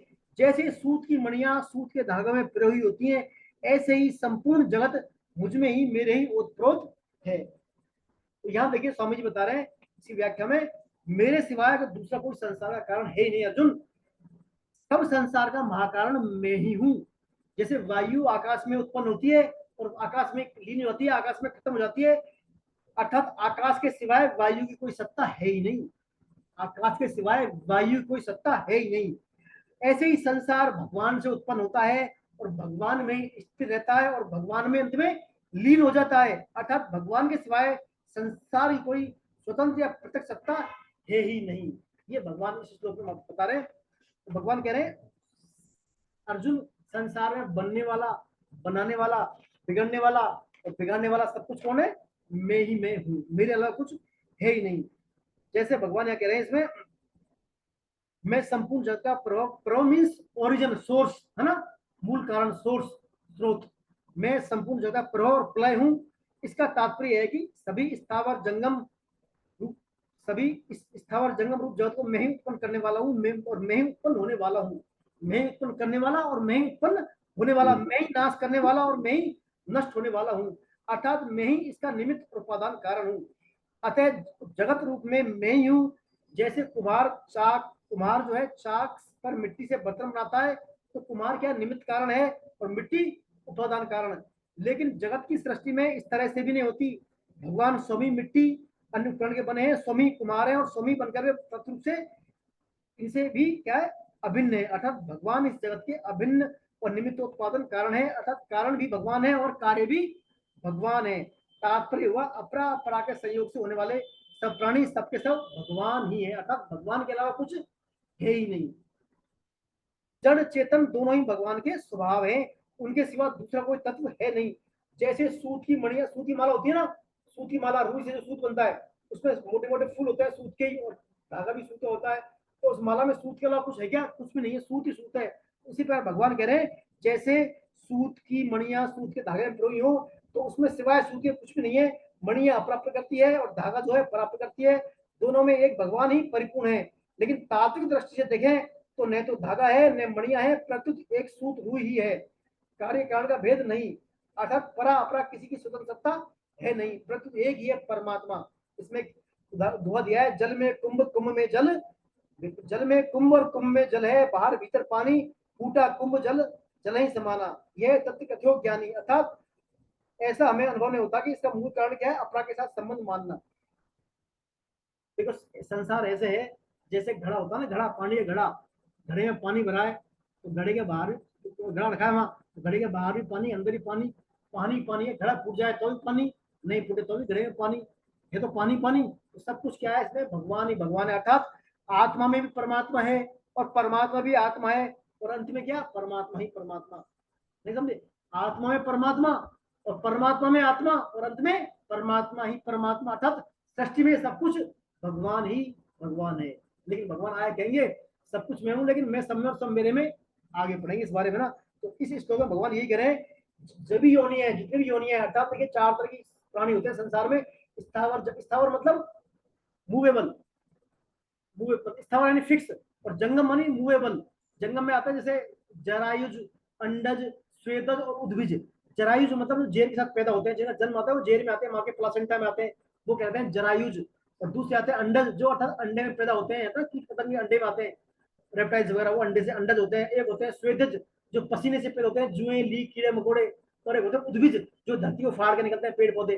तो स्वेदज, उद्भिज, जरायुज, अंडज, सभी के सभी प्राणियों क्या मूल कारण मैं ही हूँ, अर्थात उनका बीज कौन है, मेरे कारण ही है, मैं उनका सबका बीज हूँ, सब कुछ मैं ही हूँ। मतलब फिर भगवान कहते हैं मेरे अलावा, जैसे सूत की माला में सूत के अलावा कुछ होता ही नहीं ना, ऐसे ही संसार में मेरे अलावा कुछ है ही नहीं। परमात्मा में आत्मा, आत्मा में परमात्मा, और उसमें परमात्मा ही परमात्मा, सब कुछ सृष्टि में मैं ही मैं हूँ। और ये अर्जुन ऐसा क्या, ये ज्ञान है, ये क्या है, सब ज्ञान है। और यदि तुझे ऐसा अनुभव हो जाएगा तो वो कहलाएगा विज्ञान। आइए अगला, अब देखिए अगले श्लोक क्या है। भगवान ये सब बात अर्जुन को बता रहे हैं। अर्जुन को क्यों बता रहे हैं? अर्जुन से भगवान ने कहा था मेरे में आसक्त मन वाला और मेरे आश्रित। अब अर्जुन भगवान में आसक्त मन वाला और आश्रित कब होगा? जब ये बात सब समझेगा। और ये बात कब सब समझेगा? जब अर्जुन हमारे उसकी डेली एक्टिविटी में, अर्थात दैनिक व्यवहार में सब कुछ ऐसी चीजें देखेगा ताकि उसके भगवान ही भगवान दिखे। तो आने वाले इस श्लोक में भगवान अपनी फॉर्म बता रहे हैं। फॉर्म से तात्पर्य अपनी विभूतियां बता रहे हैं कुछ। या भगवान 17 विभूति बताएंगे कि इन रूप में मैं यहाँ पर संसार में स्थित हूँ अर्जुन, ये सब मेरी विभूतियां हैं, इनको मेरे को ही समझ तू। ऐसा यदि जानेगा तो नित्य निरंतर तेरा मन मेरे में लगने वाला होगा और मेरे ही तू आश्रय रहेगा। तो अगले वाले श्लोक में भगवान क्या है, कुछ विभूतियां बता रहे हैं अपनी कि मैं कहाँ कहाँ किस किस अवस्था में हूँ। आइए पढ़े अगला श्लोक 7.8 और 7.9 का देखिए। 7.8, 7.9। रसोऽहं सुकौन्तेय प्रभास्मि शशि सूर्ययोः प्रणवः सर्ववेदेषु शब्दखे पौरुषरसु पुण्यो गन्धः पृथिव्यां च तेजश्चास्मि विभावसौ जीवनं सर्वभूतेषु तपश्चास्मि तपस्विषु। देखिए हम भगवान क्या कह रहे हैं। अब भगवान अपनी विभूति शुरू कर रहे हैं, ऐसे बताना कि अर्जुन में कहाँ कहाँ पर किस किस रूप में स्थित हूँ। भगवान कह रहे हैं रसो अहम में पशु कौनते, अर्जुन कुंती नंदन मैं जलों में रस हूँ, मैं जलों में रस हूँ। प्रभा अस्मि से सूर्यो, शशि मानी चंद्रमा और सूर्य में क्या हूँ, प्रभा यानी चंद्रमा और सूर्य में प्रभा यानी प्रकाश, लाइट में हूँ। जलों में रस में हूँ और चंद्रमा सूर्य का प्रकाश में हूँ। प्रणवय सर्व वेदेषु, सभी वेदों में प्रणव अर्थात ओम में हूँ। सभी वेदों में ओंकार या प्रणव में हूँ। फिर भगवान कह रहे हैं पौरुषम नसु अर्थात शब्द खेम, खम्मनी आकाश, आकाश में शब्द में हूँ। और पौरुषम नसु अर्थात मनुष्यों में पुरुषार्थ में हूँ। फिर कह रहे हैं पुण्यो गंधे पृथ्व्याम, पृथ्वी की जो पवित्र गंध है वो क्या है, मैं ही हूँ। और तेजस्वी भावसो, अग्नि में तेज में हूँ। और संपूर्ण प्राणियों में जीवन शक्ति या प्राण में हूँ। और तपस्याओं की तपस्या में हूँ। तो देखिए भगवान यहाँ 9 बोल रहे हैं, 9 विभूति बताई भगवान ने। क्या क्या बताइए सुने एक बार फिर से। जल में रस में हूँ अर्जुन, जल में क्या है, रस में हूँ। और सूर्य चंद्रमा की मतलब प्रभा या प्रकाश चमक में हूँ। संपूर्ण वेदों में प्रणव या ओंकार में हूँ। आकाश में शब्द में हूँ। मनुष्यों में पुरुषार्थ में हूँ। पृथ्वी में पवित्र गंध में हूँ। अग्नि में तेज में हूँ। और संपूर्ण प्राणियों में जीवन शक्ति या प्राण शक्ति भी मैं हूँ। और तपस्याओं की तपस्या भी मैं हूँ। ऐसा भगवान बता रहे हैं। तो देखिए पहले विभूति है जलों में रस में हूँ। अपन जो पानी पीते हैं, जल लेते हैं, जल भी भगवान के रूप है। जल में जो रस है ना, सार रस, रस बोलते हैं ना, एक्सट्रैक्ट, सार किसी चीज का, मूल। तो जल में रस क्या है, भगवान। जल का रस क्या है, भगवान। अर्थात जल भी क्या है, भगवान की विभूति है। आप देखते हैं कई जो है, कई होते हैं प्याऊ होती है, पानी पीने की प्याऊ होती है सार्वजनिक स्थानों पर, वहां इस लिखा रहता है गीता का, ये लिखा रहता है गीता का, रसों में पशु कौनते, हे पृथ्वानंदन जल में रस में हूँ। तो ऐसा करने से क्या है, लोग बाग जल का क्या है, आदर करते हैं। जल को मतलब वेस्ट नहीं करते, पानी को, पानी का सम्मान पूर्वक उसको सदुपयोग करते हैं उसका, है ना। तो जलों में रस भगवान है। अपन जो पानी पी रहे हैं ना, तो ये मान के चले अपन जो पानी पीने गले में जा रहा है वो कौन, भगवान की जा रहे हैं, अपने भगवान ही, भगवान को अपन धारण कर रहे हैं। तो गले में जलों में रस कौन है, भगवान। फिर आता है ज्योति, चंद्रमा और सूर्य। चंद्रमा सूर्य की प्रभा कौन है, वही कौन है, भगवान। प्रकाश, तो चंद्रमा हमारे को, चंद्रमा का जो प्रकाश आता है, प्रभा आती है, और जो सूर्य की प्रभा प्रकाश आती है वो कौन है, भगवान ही है ना। संपूर्ण ज्योतियों के ज्योति। अब इस अपने को जो संपूर्ण प्रकाश कहाँ से मिलता है, संपूर्ण ऊर्जा कहाँ से मिलती है, सूर्य से। सूर्य से मिलती है संपूर्ण ऊर्जा। तो उसका सोर्स कौन है, भगवान। भगवान थे प्रभा प्रकाश। तो भगवान क्या है, सभी ज्योतियों के ज्योति कौन हो गए, भगवान। जितनी भी ज्योतियां हैं, लाइट है, प्रकाश है, सबके उनके मूल सोर्स कौन हो गए, फिर भगवान। वो सब भगवान से ही है। अर्थात प्रकाश के अंतिम स्रोत कौन है, भगवान। सूर्य चंद्रमा हमारे जीवन के प्रमुख केंद्र हैं। प्राणी मात्रा पोषण इन्हीं से होता है। इनमें जो विलक्षण शक्ति या प्रवाह है वो कौन है, भगवान कृष्ण का ही स्वरूप है। संपूर्ण वेदों में प्रणव या ओंकार भी कौन है, भगवान। ओम की ध्वनि बोलते हैं, ओम तत्सत, ओम सृष्टि में ओम गूंजता रहता है, तो ओम भी कौन है, भगवान की विभूति है। सबसे पहले प्रणव प्रकट हुआ था ओम सृष्टि में, प्रण से त्रिपदा गायत्री और त्रिपदा गायत्री से वेद त्रयी प्रकट हुई। इसमें वेदों के प्रण ही सार है। फिर आता है आकाश में शब्द में हूँ। आकाश क्या सब तन्मात्र से पैदा हुआ और वह कृष्ण स्वरूप ही है। मनुष्यों में जो सार चीजें पुरुषार्थ वह भी मेरा स्वरूप है। कई मनुष्य होता है पुरुषार्थ, भाई इंटेलिजेंसी पावर, उनमें गुण अच्छे गुण, वो पुरुषार्थ होते हैं। तो मनुष्य पुरुषार्थ भी कौन है? भगवान कृष्ण का ही स्वरूप है ना। तो यह बताते हैं परमात्म तत्व का अनुभव करना ही असली पुरुषार्थ है। इसमें लक्ष्मण जी ने निषाद राज्य का उदाहरण बताया इसमें। तो देखिए मूल बात इसमें है, जो विभूति है ना मनुष्य है, पुरुषार्थ कौन है? भगवान। जो भी आपको विलक्षणता या अच्छाई या ईश्वरीय दिखे संसार में, अच्छी चीज दिखे, अच्छी चीजें कारण कौन है? भगवान। बस ये मान लें, जो भी इसमें अच्छाई है वो कौन है? भगवान। उसमें किसी उसमें सुगंध आ रही है, वो भी कौन है? भगवान। तो अब बारिश होती है, बारिश में पृथ्वी में सुगंध आती है ना, बारिश होने पर उस पवित्र गंधी को भी क्या है? भगवान का स्वरूप है। जल पी रहे हैं, गले में जल जा रहा है, शीतलता मिल रही है, वो भी कौन है? भगवान का स्वरूप है। चंद्रमा से शीतलता मिल रही है, वो भी क्या है? परमात्मा की बुद्धि है। सूर्य से जो उष्मा मिल रही है, एनर्जी मिल रही है, वो भी क्या है? परमात्मा का स्रोत है। तपस्वी जो तपस्या कर रहे हैं, हम जो तपस्या करते हैं, वो भी तपस्या की तपस्या कौन है? भगवान है। अर्थात ये 9 विभूतियां ही भगवान, ये विभूतियां भगवान अर्जुन को इसलिए बता रहे हैं ताकि जो भी अर्जुन को विलक्षणता सृष्टि में या विशेषताएं दिखे, उनको दिखकर वो भगवान की याद आ जाए, भगवान उसके याद में रहे, भगवान में मन लगता रहे उसका। इसलिए भगवान अपनी विभूतियों का बखान कर रहे हैं। फिर कह रहे हैं पृथ्वी और पवित्र गंध के अलावा जो है मैं हूँ। और फिर भगवान कह रहे हैं तप, अनुकूल प्रतिकूल परिस्थितियों को सहन करने की क्षमता, तब भी वो क्या है? तपस्या। और तब भी भगवान कृष्ण है। और संपूर्ण प्राणियों में जीवन शक्ति है। जो प्राण है तभी तो अपन जीवन बैठे हैं यहाँ पर। प्राण नहीं है फिर क्या है? बॉडी डेड बॉडी है प्राण निकलने के बाद। तो जो प्राण शक्ति ये भी कौन है? भगवान की विभूति है प्राण शक्ति। देखिए हर प्राणी में कितनी 84 लाख योनि, हाथी घोड़े चींटी गाय कुत्ता, सब में जो प्राण है ना, वो प्राण कौन है? भगवान की विभूति है। चींटी में जो प्राण वही भगवान के है, हाथी में प्राण वही भगवान की विभूति है। तो सभी प्राणियों में जो जीवनदायी शक्ति है, प्राण है, वो भगवान की विभूति है। ये भगवान बता रहे हैं। अगले श्लोक पर आ जाइए। अगला श्लोक 7.10 और 11, इसमें 5 विभूतियां हैं, पढ़े 7.10 और 11।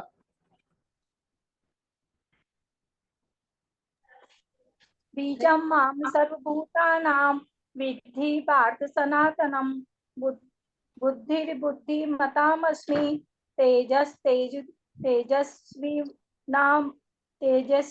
तेजस्वीनामहं बलं बलवन्ताय चाहं कामरागविवर्जितं धर्माविरुद्धो भूतेषु कामेऽस्मि भरतर्षभ। बलम बलवताम चाहम है ना, बलवताम है, बलवंता नहीं। बलम बलवताम चाहम काम राग विवर्जितम धर्मा विरुद्धो भूतेषु कामो अस्मि भरत। तो यहाँ देखिए भगवान अपनी 9 विभूतियों के 5 विभूतियां और बता रहे हैं। भगवान क्या बता रहे हैं? हे प्रथानंदन, संपूर्ण प्राणियों का अनादि बीज मुझे जान। अनादि बीज मतलब अनादि या अव्यय, कभी उसका अंत नहीं होता। बीज कौन है? भगवान। सभी प्राणियों का, बुद्धिमानों की बुद्धि, कोई मान ली बुद्धिमान है, इंटेलिजेंट है, उसकी बुद्धि कौन है? भगवान। और तेजस्वियों का तेज, तपस्वियों की तपस्या और तेजस्वियों का तेज भगवान है। हे भरतवंशियों में श्रेष्ठ अर्जुन, बलवानों में काम और राग रहित बल, और प्राणियों में धर्म से अविरुद्ध धर्म काम में हूँ। अब देखिए भगवान ने कितनी बड़ी बात बता रहे हैं यहाँ पर। सभी प्राणियों का अनादि बीज मुझे जान। बीज होता है ना, बीज एक तो लौकिक बीज होता है। लौकिक बीज तो संसार में जैसे मान लीजिए फसल है, मान लीजिए कोई गेहूं है, गेहूं का बीज है ना। तो गेहूं को बीज बोते हैं। तो बीज के से पौधा उगता है, बीज होता है खत्म, बीज खत्म हो जाता है, नया पौधा आता है। लेकिन भगवान का जो बीज है ये अलौकिक बीज है। ये बीज खत्म नहीं होता कभी, ये अव्यय बीज है, अव्यय है ना। भगवान तो है, कभी क्षय नहीं होता भगवान का, सृष्टि रस्ता उससे होती चली जाती है। तो अव्यय बीज है, सभी प्राणियों का अव्यय बीज भगवान है। फिर भगवान कह रहे हैं इसमें बुद्धिमानों की बुद्धि, जो भी देखिए व्यक्ति में इंटेलिजेंस या मेधा इंटेलेक्चुअल होता है, वो भी क्या भगवान का स्वरूप अर्थात भगवान की वजह से ही है। वो भगवान का ही रूप है, बुद्धिमानों की बुद्धि। फिर कह रहे हैं तेजस्वियों का तेज, जो तेजस्वी लोग हैं, तेजस्वी होते हैं ना, तेज, इनके जो ओरा होता है, ओरा पारमी, वो जो तेज होता है, वो तेज भी कौन किसके कारण है? भगवान की विभूति है, वो भगवान के कारण ही तेज है। और फिर कह रहे हैं बलवान, जो बलवान होते हैं ना, पावरफुल बलशाली लोग, बल धारण करने जिन्हें बलशाली होते हैं, पावरफुल, उनमें जो बल है ना, बल कौन सा? राग और काम के विरुद्ध। राग मतलब राग नहीं हो किसी से उनके प्रति, ना काम हो, उनके विरुद्ध जो बल है, बलशाली वो बल मैं हूँ। और फिर कह रहे धर्म के अविरुद्ध काम। काम से तात्पर्य यहाँ गृहस्थ होता है ना, गृहस्थी वाला काम है, वो कामना इच्छा चाहने वाला काम नहीं है। गृहस्थ जीवन में जीते वो काम है। तो यहाँ कह रहे काम जो है धर्म के अविरुद्ध, अर्थात धर्म के अविरुद्ध जो काम वो मेरी विभूति है। तो ये 5 विभूति बता रहे हैं भगवान इसमें।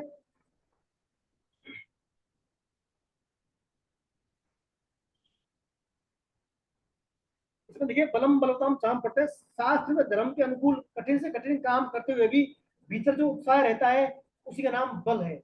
हमारा बल है ना, उसका नाम बल है। कामना और आसक्ति से रहित होने पर यह बल भगवान का स्वरूप है। कामना और आसक्ति से रहित, मान लीजिए बल को किसी कामना को पूरी करने ला रहे हैं या किसी के प्रति आसक्ति होकर उसको उपयोग कर रहे हैं, तो फिर वो बल संसारिक बल हो गया, भगवान उसमें इन्वॉल्व नहीं है। तो कामना और आसक्ति से रहित जो बलवानों का बल वो क्या है, भगवान ये है ना। लेकिन कामना आसक्ति से होने पर ये आसुरी संपत्ति है। यदि कामना और आसक्ति वाला बल है आप में, तो ये राक्षसी प्रवृत्ति वाला है, आसुरी प्रवृत्ति वाला है, ये त्याज है। आज धार्मिक आध्यात्मिक का क्षेत्र में कार्य साधकों में एक अजीब तरह की कमजोरी या नपुंसकता पलायन दिखाता है। भगवान का काम करते हुए हमारे अंदर ऐसा बल होना चाहिए, यह परमात्मा बलिन भक्ति के द्वारा लब्ध नहीं है ना। और दूसरा आता है जब मनुष्य में धर्मयुक्त काम, अर्थात गृहस्थ धर्म के पालन को सहन शक्ति भगवान का स्वरूप है। देखिए जो है धर्म अवरुद्ध काम है, शास्त्र जो है शास्त्र बताता है जो काम वास्ता है ये भी क्या भगवान का स्वरूप है। काम वास्ता भी भगवान की विभूति है, बशर्ते ये धर्म संगत हो।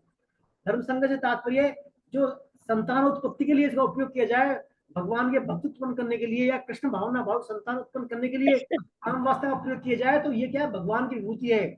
और यदि इस काम वासना का हम जो है इंद्रिय तृप्ति के लिए, सुख आसक्ति के लिए उपयोग करेंगे, तो फिर ये पाप है। फिर ये क्या भगवान की तरफ में फिर ये महान पतन करने वाली, महान हानि पहुंचाने वाली चीज है। देखिए भगवान का कितना साइंटिफिक तरीका है, लौकिक है ना। बलवानों का जो बल है आसक्ति काम वो भी मैं हूँ और काम भी मैं हूँ, ऐसा भगवान यहाँ पर कह रहे हैं। इसमें देखिए एक इसमें हित हरिवंश जी का जो है कहानी दी है। इसमें हित हरिवंश जी के पिता गांव देवबंद जिला सहारनपुर में एक प्रकांड ज्योतिष और गौड़ ब्राह्मण थे। ज्योतिष विद्या से उन्होंने खूब सारा धन ख्याति अर्जित की। प्रशंसा सुनकर बादशाह ने उनको बुलाया और उनका भविष्य सत्कार किया। आशीर्वाद स्वरूप बादशाह ने उनको 4 नारियल भेंट किए। बादशाह ने पूछा एक नारियल के स्थान पर 4 क्यों? तो राजन संत पुरुष धर्म अर्थ काम और मोक्ष इन चारों पुरुषार्थों को देने में समर्थ होते हैं, सिर्फ अर्थ और काम से जीवन में कल्याण संभव नहीं। तो मैंने 4 नारियल के रूप मानो तो 4 पुरुषार्थ ही दे दिए। तो यहाँ पर देखिए बात वही है, आपको जो पुरुषार्थ है धर्म अर्थ काम और मोक्ष, ये चारों ही कहीं कहीं भगवान की इसमें विभूतियां रहती हैं। भगवान की कृपा के फलस्वरूप हमें मिलते हैं।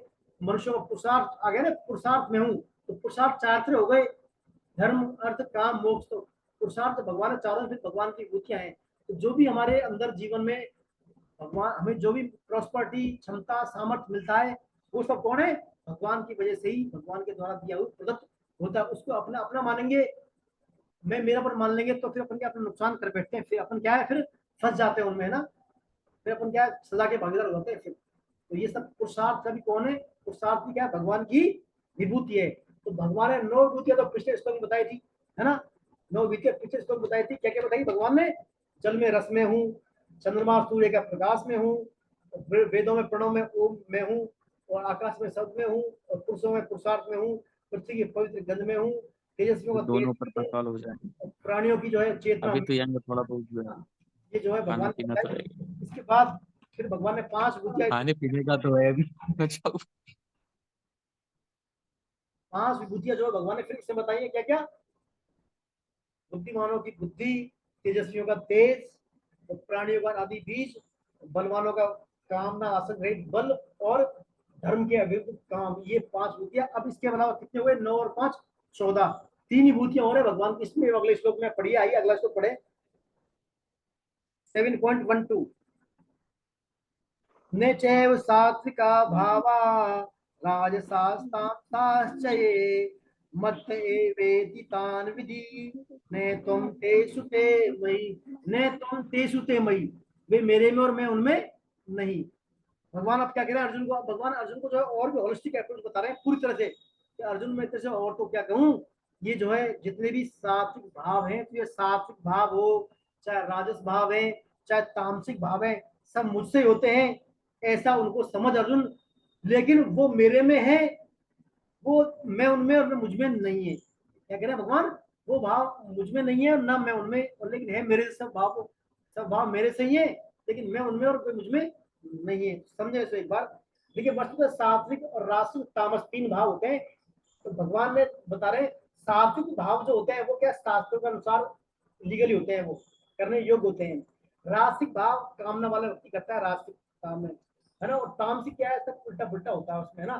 तो भगवान कह रहे हैं तीनों भाव मेरे से ही हैं, तीनों भाव ही। जब हम भगवान जब ऐसा कह रहे हैं तो क्यों ना हम तामसिक तो काम करें हम, फिर भाई भगवान कह रहे हैं तामसिक भाव मेरे सही है, तो क्यों ना हम तामसिक भाव को अपनाएं, तामसिक गुणों को अपनाएं, फिर आहार निद्रा प्रमाद आलस्य निद्रा, है ना, तामस क्यों नहीं करें, अपन कर सकते हैं ना भाई। भगवान कह रहे हैं मेरे से।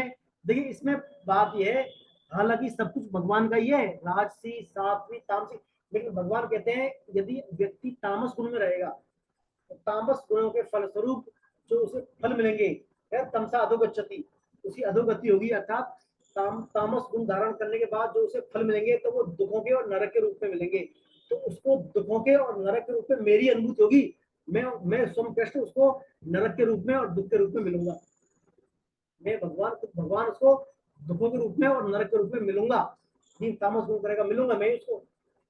यदि मान लीजिए राशि रहेगा वो तो भी उसी कामना की पूर्ति में, जो कामना की पूर्ति होने के बाद जो लोभ मोह और मद आएंगे, उसमें मत्सर आएंगे, तो वो भी क्या मेरे स्वरूप में होंगे। और सत्वगुण में रहेगा तो उसको साथ में जो सुख का अनुभूति होगी वो भी मेरे ही अनुभूति होगी। तो कहने का तात्पर्य सब कुछ भगवान ही है ना। बस हमें समझना है, शास्त्र विरुद्ध बातें करनी है या शास्त्र सम्मत बातें करनी है, ये अपने विवेक विचार पर या अपनी कर्म स्वतंत्रता पर निर्भर करता है। तो भगवान कह रहे हैं तीनों भाव मेरे से हैं, इन तीनों भावों की स्वतंत्र सत्ता है नहीं, इनको सत्ता स्फूर्ति भगवान से मिली, अर्थात भगवान कृष्ण से इनको सत्ता स्फूर्ति मिलती है। इनका आधार आश्रय और प्रकाशक भगवान ही है, लेकिन भगवान इन तीनों गुणों से पूर्णतः निर्लिप्त है, अर्थात गुणातीत है। भगवान इनमें इन्वॉल्व नहीं होते, निर्लिप्त है इनसे। ठीक वैसे ही जैसे क्रिया मात्र आकाश में हो रही है, लेकिन आकाश उनसे जो भी क्रिया होती है ना सब आकाश में होती है, लेकिन आकाश में फर्क पड़ता है या नहीं, आकाश जैसा पहले वैसा है, कोई फर्क नहीं पड़ता है। इसी प्रकार सभी गुण भगवान से आ रहे हैं कि भगवान उनमें निर्लिप्त है। तात्पर्य इसका यह है कि वो भगवान कह रहा है मैं उनमें नहीं, मेरे नहीं, अर्थात इन तीनों भाव गुणों की मेरे सिवाय स्वतंत्र सत्ता है नहीं, केवल मैं ही हूं, मेरे सिवा कुछ भी नहीं है। अतः साधक की दृष्टि सात्विक राजस और तामस भावों की ओर नहीं जाकर भगवान की ओर ही जानी चाहिए, नहीं तो भावों या गुणों के बंधन में उलझकर जन्म मरण के चक्कर में फंस जाएगा। जैसे जल के बिना तरंग का अस्तित्व नहीं होता, ऐसे भगवान के बिना भी किसी भाव का होना संभव है ही नहीं है। समस्त जो है भाव भगवान से ही है। भगवान कृष्ण देखिए उद्धव जी को भगवान बताते हैं, उद्धव मन से वाणी से दृष्टि से अन्य इंद्रियों से जो भी कुछ शब्द आदि विषय ग्रहण किया जाता है वह सब मैं ही हूँ, वह सब कौन है, मैं। अतः मेरे सिवा कुछ भी नहीं है। यह सिद्धांत आप विचारपूर्वक शीघ्र समझ लें, स्वीकार कर लें, अनुभव कर लें। गीता में जहाँ भक्ति का वर्णन है वहां भगवान कहते हैं कि सब कुछ मैं ही हूँ, सत्य में हूँ, असत्य में हूँ। अर्जुन भी कहते हैं कि सत्य असत्य और उनसे परे आप ही हैं। लेकिन जहाँ ज्ञान का वर्णन है वहां भगवान बताते हैं कि सत्य असत्य दोनों, सत्य और असत्य दोनों अलग अलग हैं। ऐसे ज्ञान मार्ग में देह देही क्षेत्रज्ञ पुरुष प्रकृति को अलग अलग बताया है। ऐसे ही जब भगवान स्वयं अपने बारे में ये तत्व का वर्णन करते हैं तो उनमें दो विरोधी गुणों के साथ घटित होते हैं, तो हमारी क्या है बुद्धि जो घूम जाती है। अर्थात कार्य कारण रूप से विभूतियों का उद्देश्य एक ही है, कार्य रूप और कारण रूप से एक ही उद्देश्य है। हम भावों में फंसकर उनके पीछे भगवान कृष्ण को देखें। जैसे मान लीजिए किसी ज्वेलरी ने कोई जेवर बनाया, कोई आभूषण बनाया, ऑर्नामेंट्स बनाया है, तो हमारी दृष्टि जाना चाहिए उसको कि आभूषण कितना अच्छा है, उसका तत्व है, मेन तत्व, इसका कारण बनाने वाला भगवान ने बनाया है, बुद्धि सामर्थ्य से बनाया उसने, कि भगवान ने अपनी बुद्धि सामर्थ्य से इसमें कैसा अच्छा बनाया है। तो अपनी दृष्टि का तत्व जो है, ना कारण पर ना उपादान पर, अपनी तत्व पर दृष्टि जानी चाहिए, भगवान पर दृष्टि जानी चाहिए। जो भी सुंदरता है, जो भी विलक्षणता है, भगवान पर दृष्टि हमारी जानी चाहिए। वो दृष्टि के आधार पर जो है व्यक्ति अलग अलग, जैसी दृष्टि वैसी सृष्टि, कोई किस दृष्टि से देखते हैं उसको, कोई किस दृष्टि से। उसमें बताया है जैसे स्वाति नक्षत्र में जल सर्प के मुंह में गिरकर विष बन जाता है, वही जल सीपी में गिरकर मूर्ति बन जाता है, और वही जल जमीन में गिरकर सामान जल बन जाता है, और वही जल गंदी नाली में गिरने पर गंदा पानी बन जाता है। लेकिन है जल तत्व एक ही, कदली सी भुजंग मुख स्वाति सब गुण तीन, जैसी संगति बैठिए तैसो ही फल दीन। अर्थात जैसा हम जिस भाव से देखेंगे, जिस दृष्टि से देखेंगे, वैसे हमें फल, जैसे हमारी सृष्टि होगी, लेकिन तत्व एक ही रहेगा। चाहे हम सत्वगुण में रहें, चाहे हम रजोगुण में रहें, चाहे जो हम तमोगुण में रहें, किसी गुण में रहें, बस जो हमारा विजन रहेगा, दृष्टि रहेगी, दृष्टि होनी चाहिए तत्व पर। यदि हम ज्ञानी भगवान के सम्मुख शास्त्रों का ज्ञान है हमें, तो हमारी क्या दृष्टि जाएगी वास्तविक तत्व पर। और बाकी हम तामस गुण में, रजोगुण में, तो हमारी फिर जो है उनके जो उन्हीं संबंधित रचनाओं पर या विलक्षणताओं पर हमारा भाव जाएगा और हम भगवान तक नहीं पहुंच पाएंगे। कहने का तात्पर्य भगवान अर्जुन से कह रहे हैं, अर्जुन जितने भी जो भाव हैं, चाहे सत्वगुण के भाव हो, चाहे रजोगुण के भाव हो, सब क्या है मेरे से ही है, लेकिन मैं उनमें मेरे में नहीं हूँ, मैं उनमें मेरे में नहीं है। क्या तात्पर्य ऐसा समझे इसको भाई? देखिए गुण क्या है, परिवर्तनशील है, नाशवान है, चेंजेबल है। यदि भगवान में होते, भगवान उनमें होते, और या फिर भगवान में होते, तो भगवान भी फिर चेंजेबल होते, नाशवान होते, विनाशी होते। लेकिन भगवान तो क्या अविनाशी है, भगवान क्या है अविनाशी है। तो भगवान की जो उनकी सत्ता है, जो गुणों की सत्ता भगवान के अलावा नहीं है, सत्ता तो भगवान की है, सिर्फ सत्ता सिर्फ भगवान की है, और गुणों की अलग से कोई सत्ता है नहीं, क्योंकि भगवान अविनाशी है, इसलिए सब कुछ भगवान की सत्ता है।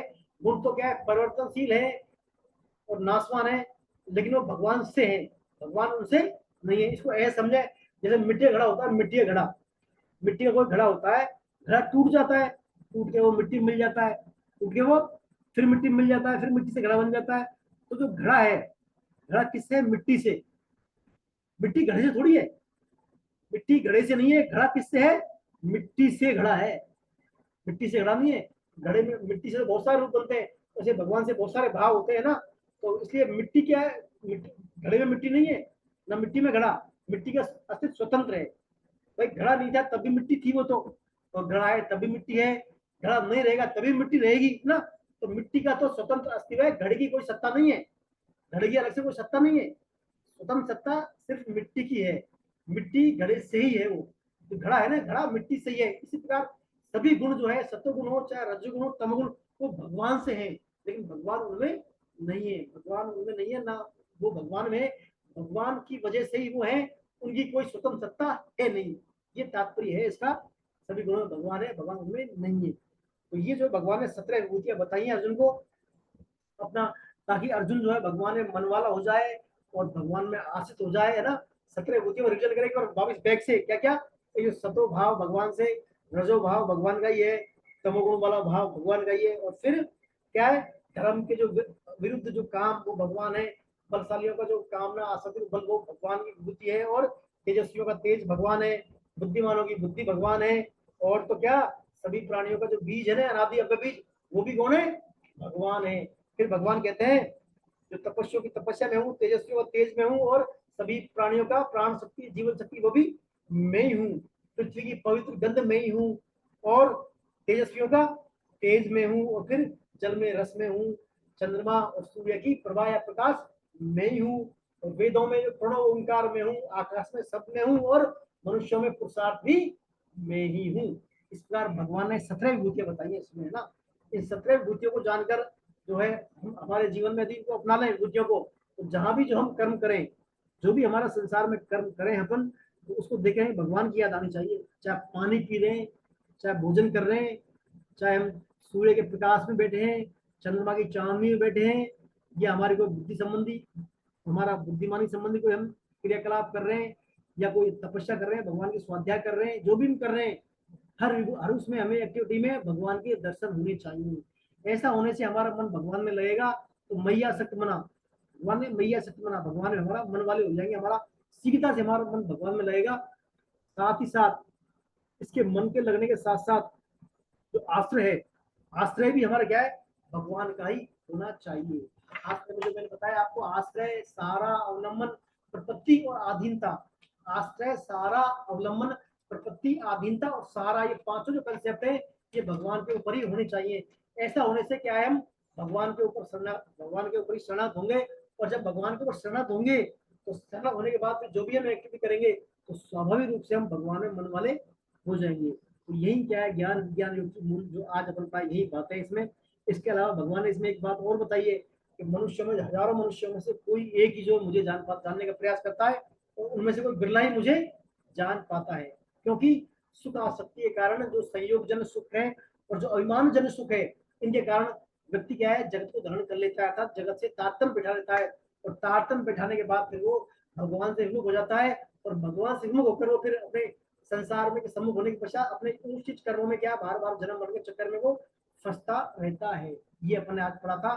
साथ ही भगवान ने अपनी परा प्रकृति और अपरा प्रकृति के बारे में उल्लेख किया था। भगवान ने कहा था जो 8 तत्वों से बनी प्रकृति है, ये मेरी अपरा प्रकृति है। इसमें आते हैं पृथ्वी, जल, अग्नि, वायु, आकाश और मन, बुद्धि, अहंकार। ये क्या भगवान ने स्थूल से सूक्ष्म और वर्णन किया है। सबसे स्थूल है पृथ्वी, जल, अग्नि, वायु, आकाश, मन, बुद्धि और अहंकार। अहंकार सबसे सूक्ष्म है, अहंकार सबसे सूक्ष्म है। तो ये 8 तत्वों से मिलकर भगवान की अपरा प्रकृति है। इसको भगवान की बहिरंग शक्ति भी कहते हैं।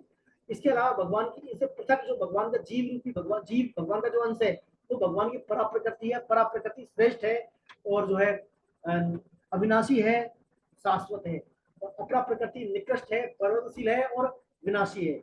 अपरा और परा दोनों के संयोग से सृष्टि का क्रिएशन होता है। सृष्टि करते हैं भगवान कहते हैं अपरा परा के अलावा कुछ संसार में है ही नहीं। जैसे सूत के मणियों की माला में सूत के अलावा कुछ है ही नहीं, सब कुछ सूत के कपास के ओतप्रोत है, ऐसे ही पूरे संसार मेरे ही ओतप्रोत है। मेरे अलावा संसार में कुछ है ही नहीं।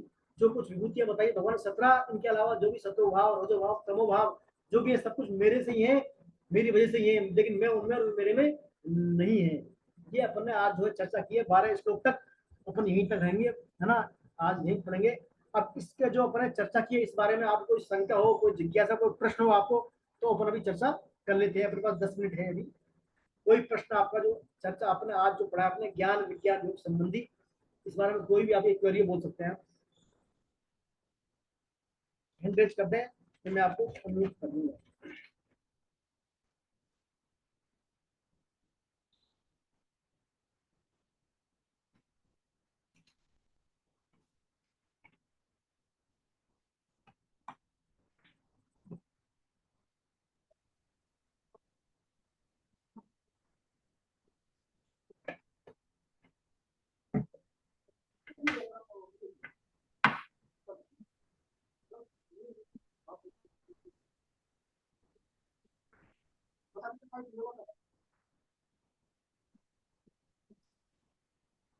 सर यस, सुखबीर सर बोले।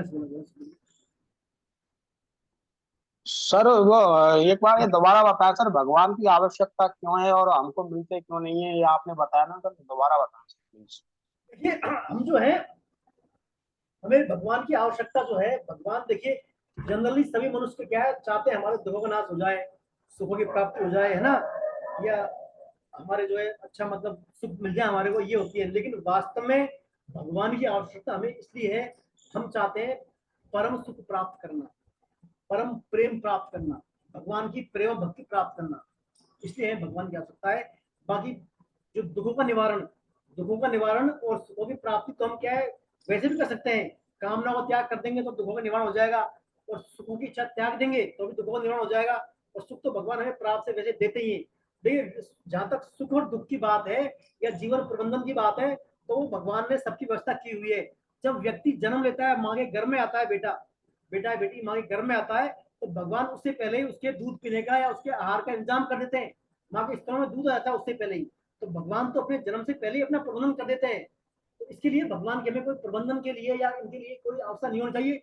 भगवान की हमें मूल आवश्यकता है भगवान की प्रेम भक्ति प्राप्त करने के लिए, भगवान का परम प्रेम प्राप्त करने के लिए, ताकि हम भगवान के धाम को चले जाएं और भगवान के धाम को जाकर भगवान की लीलाओं में हम सहभागिता कर सकें, और हमारा जो है भगवान के साथ हम जो है हमारा एंटरटेन कर सके, वहाँ भगवान के पार्षद के रूप में रह सके अपन। ये हमारे, इसलिए हमें भगवान की परम आवश्यकता है। अब भगवान की आवश्यकता है लेकिन भगवान हमें नहीं मिलते। क्यों नहीं मिलते? कारण इसमें यह है क्योंकि हम क्या है भूल जाते हैं। हमारी हम जो है जो हमको भगवान ने दिया है सामर्थ्य वगैरह, उसी को ग्रहण करके हमारी मूल आवश्यकता को भूल जाते हैं। भूल के फिर हम संसार में भटक जाते हैं, भूल जाते हैं। जो भी हमें सामर्थ्य दिया है, जो भी हमें दिया है भगवान ने, उसके हम ग्रहण करके उसमें रत के भगवान की हमारी जो मूल अवस्था है भूल जाते हैं, अर्थात हम संतोष कर लेते हैं। अगर वे भगवान की हम आवश्यकता अनुभव करें, यदि भगवान की आवश्यकता अनुभव करें, तो भगवान की आवश्यकता का अनुभव करने पर भगवान तत्क्षण हमें क्या है, भगवान का जो है हमें आश्रय मिल जाता है। बस हमें क्या है जो है संसार से विमुक्ता करनी है। एक बार संसार से विमुक्त होते ही स्वतः ही भगवान की तरफ हम सम्मुख हो जाएंगे। जैसे दो डोरियां हैं, दो डोरियां के पास, एक रस्सी इधर है एक इधर, तो आपने एक दोनों तरफ पकड़ रखी है, एक को छोड़ेंगे तो स्वतः दूसरे खींच चले जाएंगे, स्वतः ही दूसरी तरफ। तो जैसे ही हम संसार से हमारा डिअटैचमेंट होगा, संसार से हमारा विमुक्ता होगी, है ना, विमुक्ता होते ही हम क्या भगवान की तरफ सम्मुख होना शुरू हो जाएगा। तो उसमें देर नहीं रहेगी फिर, बशर्ते बात है अपने दृढ़ निश्चय की, भगवान में भगवान की प्राप्ति करने का दृढ़ निश्चय हो हमारे में, हमारी ये बात अहमता में बैठ जाए कि मैं भगवान का भगवान मेरे, मैं भगवान का भगवान मेरे। इसके लिए स्वामी राम शुक्ला जी बताते हैं आप जो भगवान नाम जप करते रहे, और जप करने के साथ साथ मैं भगवान का भगवान मेरे, है ना, ये धारणा आपके मन में बैठ रहे, तो धीरे धीरे अभ्यास से फिर आप स्वतः ही भगवान के सम्मुख होने चले जाएंगे। और फिर भगवान से फिर जो है आप सम्मुख होने के पश्चात फिर आपका जो है इतना संसार से इतना अटैचमेंट होगा नहीं। ये जो है इसमें बात आती है। और भैया जी मन बुद्धि और अहंकार को कहीं तो बताया है जड़, और कहीं वो बताया है अपरा प्रकृति बताई है। क्या क्या फिर से बोलना एक बार। मन बुद्धि और अहंकार को कहीं तो अपरा प्रकृति बताई है, हाँ, और कहीं जड़ बताया है इन्होंने, कहीं चेतन बताया है। ये समझ नहीं आ रहा मैं कहीं चेतन कहाँ बता दिया मेरे को, बताइए चेतन कहाँ लिखा है, मन बुद्धि अहंकार चेतन कहाँ लिखा है। लिखा है मन बुद्धि अहंकार ये तीनों जड़ है, लेकिन सूक्ष्म होने के कारण चेतन से प्रतीत होते हैं। प्रतीत होते हैं, है नहीं, प्रतीत हाँ होते है, हैं। प्रतीत होते हैं, मैं समझ नहीं पा रही। देखिए जड़ इसको देखिए जड़ तो इसको ऐसे समझे आप ना, भगवान की दो प्रकृति है, परा और अपरा, है ना। परा प्रकृति हाँ परा प्रकृति में तो पंच महाभूत आते हैं, पृथ्वी जल अग्नि वायु आकाश और मन बुद्धि अहंकार, ये भगवान की अपरा प्रकृति में आते हैं। अच्छा अच्छा, परा प्रकृति। परा में आता है जीव, जो भगवान का अंश है अच्छा ना, अच्छा वो जीव आता है। लेकिन क्या हाँ होता है, हम जो है मन, मैंने कहा ना स्थूल से सूक्ष्म और विवरण का, जैसे पृथ्वी सबसे स्थूल, फिर इससे स्थूल पृथ्वी, फिर जल, फिर अग्नि, फिर वायु, फिर आकाश, फिर मन, फिर बुद्धि, फिर अहंकार। तो अहंकार सबसे सूक्ष्म है, तो अहंकार अच्छा सबसे सूक्ष्म होने के बाद हमें लग जाता है, ऐसा प्रतीत होता है, लेकिन वस्तुतः अहंकार मन बुद्धि अहंकार हमारे अपरा प्रकृति में जड़ है। ये हमको ऐसे प्रतीत, जैसे अपना नाखून है ना, नाखून तो क्या है, निर्जीव है अपना ना, लेकिन अपने शरीर जो होता है बढ़ता है ना, प्रतीत हाँ प्रतीत में निर्जीव होता है, लेकिन निर्जीव है ना, ये निर्जीव होता है हाँ लेकिन है नहीं। ऐसे ही मन बुद्धि अहंकार जड़ है, लेकिन हमें प्रतीत होता है हमें चेतन जैसे, क्योंकि अपना इसलिए वो ना। तो मन बुद्धि अहंकार जड़ है और निकृष्ट है और नाशवान है, क्षयशील है। अपरा जीवात्मा क्या है? जीवात्मा, जीवात्मा जीवात्मा से तात्पर्य जीव, सुनिए सुनिए, जीव भगवान की परा प्रकृति है, भगवान का सुप्त अंश है जीव। जब ये जीव अपरा प्रकृति से संबंध स्थापित कर लेता है, अगर संसार को मैं मेरा, शरीर को मैं मेरा मान लेता है, तो ये जीव से जीवात्मा बन जाता है। तो जीवात्मा बनने के बाद फिर भगवान की आती है तटस्थ शक्ति। तटस्थ शक्ति से तात्पर्य कभी संसार की तरफ, कभी भगवान की तरफ। ये समुद्र किनारा होता है, समुद्र किनारा, कभी पानी आया, कभी पानी गया, पानी आया पानी गया। ऐसे ही तटस्थ शक्ति में जीवात्मा क्या है, कभी भगवान की तरफ, कभी संसार की तरफ, कभी भगवान की तरफ, कभी संसार की तरफ, ऐसे वो चलता रहता है। तो जीवात्मा तटस्थ शक्ति में आती है, और जीव आता है अपरा प्रकृति में, और बाकी पंच महाभूत और जड़ मन बुद्धि अहंकार आते हैं अपरा प्रकृति में। और बताएं। धन्यवाद धन्यवाद। और किसी का कोई प्रश्न? सर जी, हाँ सर जी मैं तो मतलब मेरे तो ये समझ आया कि जो हमारा शरीर है, हाँ हाँ तो शरीर है तो ये अपरा प्रकृति में है, और केवल जो आत्मा है वही परा प्रकृति है। बिल्कुल एब्सोल्युटली, आत्मा परा प्रकृति है, शरीर अपरा प्रकृति है, लेकिन आपकी जो आत्मा है ना, आत्मा शरीर शरीर में जो, हाँ, बुद्धि अहंकार ये सब शरीर से जुड़े हुए हैं, तो ये अपरा प्रकृति में चले गए। बिल्कुल बिल्कुल बिल्कुल सिर्फ आत्मा ही एक परा प्रकृति है। बिल्कुल बिल्कुल आत्मा। देखिए शरीर जो है पंच महाभूत से मिलकर बना है, पृथ्वी जल अग्नि वायु आकाश, तो पंच महाभूत। तभी तो तभी तो वो अपरा प्रकृति में गया। बिल्कुल बिल्कुल शरीर पूरा ही लेकिन एक बात ये है कि एक बात दूसरी मेरी ये समझ नहीं आई कि जो अब भगवान ही हमें देते हैं, जैसे सात्विक या हम रजो में है या तमो में है, जो भी गुण देते हैं, ये अंतर कैसे हो जाता है? फिर कुछ लोगों में सात्विक गुण आ जाते हैं, कुछ में रजो, कुछ किसी में तमो। देखिए इसमें ऐसा है, पहली बात तो हमें मनुष्य शरीर है, हमारे अंदर विवेक है, विवेक दिया है भगवान ने, और कर्म करने की स्वतंत्रता दी हमारे। आपने बताया रजोगुण में है हम। ये इसलिए है रजोगुण में। देखिए मनुष्य जो है ना, मनुष्य कर्म संगी योनि है। कर्म संगी योनि है, कर्म करता है भिन्न भिन्न, कर्म संगी योनि है।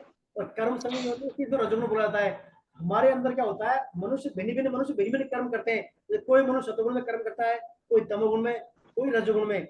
इसके पीछे बात यह है, जैसे मनुष्य का जन्म होता है ना, तो मनुष्य का जब पूर्व जन्म में मनुष्य अपना शरीर छोड़ता है, कोई प्राणी पूर्व जन्म में शरीर छोड़ता है, तो शरीर छोड़ने के पश्चात क्या, शरीर तीन तरह होता है। एक तो होता है स्थूल शरीर, एक सूक्ष्म शरीर, एक कारण शरीर। स्थूल शरीर तो क्या ये होता है, फिजिकली दिख रहा है, वो जो पृथ्वी जल अग्नि वायु आकाश से बना, ये तो स्थूल शरीर है। तो इसको तो क्या है, वही छोड़ देता है, शरीर मृत्यु लोक में रहता है। लेकिन जो सूक्ष्म शरीर है, उसमें आते हैं मन बुद्धि अहंकार। तो सूक्ष्म शरीर और करण शरीर हमारा स्वभाव संस्कार आदत। तो सूक्ष्म शरीर और करण शरीर, जैसे वायु एक स्थान से दूसरे स्थान पर किसी सुगंध को बहाकर ले जाती है, इसी प्रकार ये सूक्ष्म शरीर और करण शरीर हमारे एक योनि से दूसरी योनि में ट्रांसफर हो जाते हैं। तो नेक्स्ट जो बर्थ होता है हमारा, उसमें हमारा क्या है, सूक्ष्म शरीर और करण शरीर पूर्व जन्म के कर्मों से आता है। इसी कारण एक ही माँ बाप के दो भिन्न भिन्न बेटों की स्वभाव अलग अलग होता है, उनकी प्रकृति अलग अलग होती है, क्योंकि पूर्व टाइम के बैक पास्ट टाइम के जो है संस्कार मन बुद्धि अहंकार उसमें ट्रांसफर होकर आते हैं। तो उसके फलस्वरूप कभी वो रजोगुण में रहता है, कभी तमोगुण में, कभी वो सत्वगुण में। तो कहने का तात्पर्य, हमें ये मनुष्य योनि है, ये बड़ी तलवार की धार की तरह है।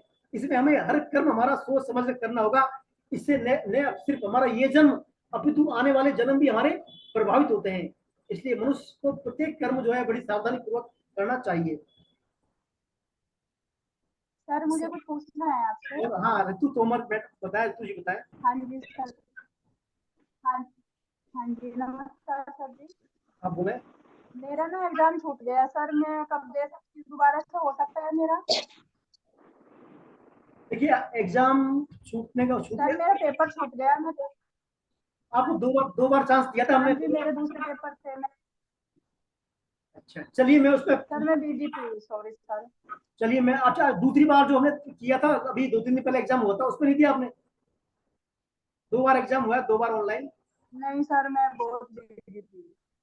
हाँ जी मुझे पता था, पर मैंने दूसरे पेपर दिए हैं। चलिए कोई बात नहीं, मैं ट्राई करूंगा, अरे मैं ट्राई करूंगा, प्रयास करूंगा आपका एग्जाम दोबारा हो जाए, है ना। ऐसा करूंगा, हो जाता है तो ठीक है। अदरवाइज हमारा 29 सितंबर को अगला एग्जाम है, 29 सितंबर को। इसमें चैप्टर 7, 8, 9, 11, 12 का एग्जाम होगा, उसकी तैयारी करें फिलहाल आप, है ना। और ये हो जाएगा तो प्रयास करूंगा। रिजल्ट कब आएगा? रिजल्ट कब आएगा भैया? जुलाई में आएगा, जुलाई में, नेक्स्ट मंथ। भैया जी रिजल्ट कब आएगा? जुलाई में, 20 जुलाई के आसपास। अच्छा आपकी आवाज नहीं आ रही, आज क्लियर नहीं आ रही आपकी आवाज। आपकी आवाज नहीं आ रही है, सही फूटी फूटी आ रही है। रिजल्ट जो है नेक्स्ट मंथ में आएगा, जुलाई में। रिजल्ट की चिंता नहीं करें, मैं भेज दूंगा आपको रिजल्ट, है ना। मेरे मालूम है सबके अच्छे पेपर हुए, रिजल्ट सब हो जाएगा, रिजल्ट चिंता ना करें आप, है ना। अब नेक्स्ट जो आप पढ़े। सर मेरा बताइए कब दूं पेपर, में कब दूं फिर? बोले, फिर से बोले। आवाज नहीं आई सर जी। आज आवाज नहीं आ रही भाई, आपका नेटवर्क में कुछ प्रॉब्लम है। हाँ अब बोला है इंदिरा जी, बोला बोला, क्या बोल रही है, बोला। आवाज नहीं आ रही। अभी भी नहीं आ रही आवाज आपको? नहीं मैं पूछी, मैं तो रिजल्ट के लिए पूछ रही। रिजल्ट नेक्स्ट मंथ आप ठीक आ रही है, रिजल्ट आप ठीक आ रही है। रिजल्ट तो नेक्स्ट मंथ आ जाएगा, रिजल्ट की छोड़े आप, रिजल्ट नेक्स्ट मंथ आ जाएगा, उसको कोई दिक्कत नहीं है। और बताएं कोई आप बात। नेक्स्ट मंथ तो बहुत लंबा होगा। आ जाएगा, जुलाई में आ जाएगा रिजल्ट, है। ठीक है सर, अगर मैं पेपर दे सकती हूँ तो मैं करूंगा, ऋतु जी मैं जुलाई तो बहुत बड़ा है भैया। ट्राई करूंगा, मैं ट्राई करूंगा, हो जाता है तो ठीक है ना। बाकी फिर नेक्स्ट की तैयारी करें आप, है ना। आज से तैयारी करते हैं इसकी। और कोई क्वेरी आपकी? चलो अपन बाइंड करें, फिर बाइंड अप करें आज यही, है ना। चलिए कीर्तन करें 2 मिनट के लिए भगवान का, करें आप कीर्तन, कराएं आप। हरे कृष्ण कृष्ण कृष्ण हरे हरे, हरे राम सभी अपने आप को अनम्यूट कर लें। हरे कृष्ण कृष्ण कृष्ण हरे हरे हरे राम राम राम हरे हरे हरे कृष्ण कृष्ण हरे हरे हरे राम हरे राम राम राम हरे हरे हरे कृष्णा। हरे कृष्ण नाम संकीर्तनम यस्य नाम नाम संकीर्तन संकीर्तनम यस्य सर्व पापनाशनम सर्व पाप प्रणामो प्रणाशनम दुःख समनमस्तम प्रणामो दुख शमन तम नमामि हरि परम। नमामि हरि परम। बोलो वृंदावन बिहारी लाल की जय। बाबा बिहारी गोविंद सरकार की जय श्री कृष्ण बलराम की जय अनंत कोटि वैष्णव वृंद की जय हरे कृष्ण महामंत्र की जय ग्रंथराज श्रीमद् भागवतम की जय हरिनाम संकीर्तन यज्ञ की जय आज के आनंद की जय आप सबकी जय हो। जय हरे कृष्णा।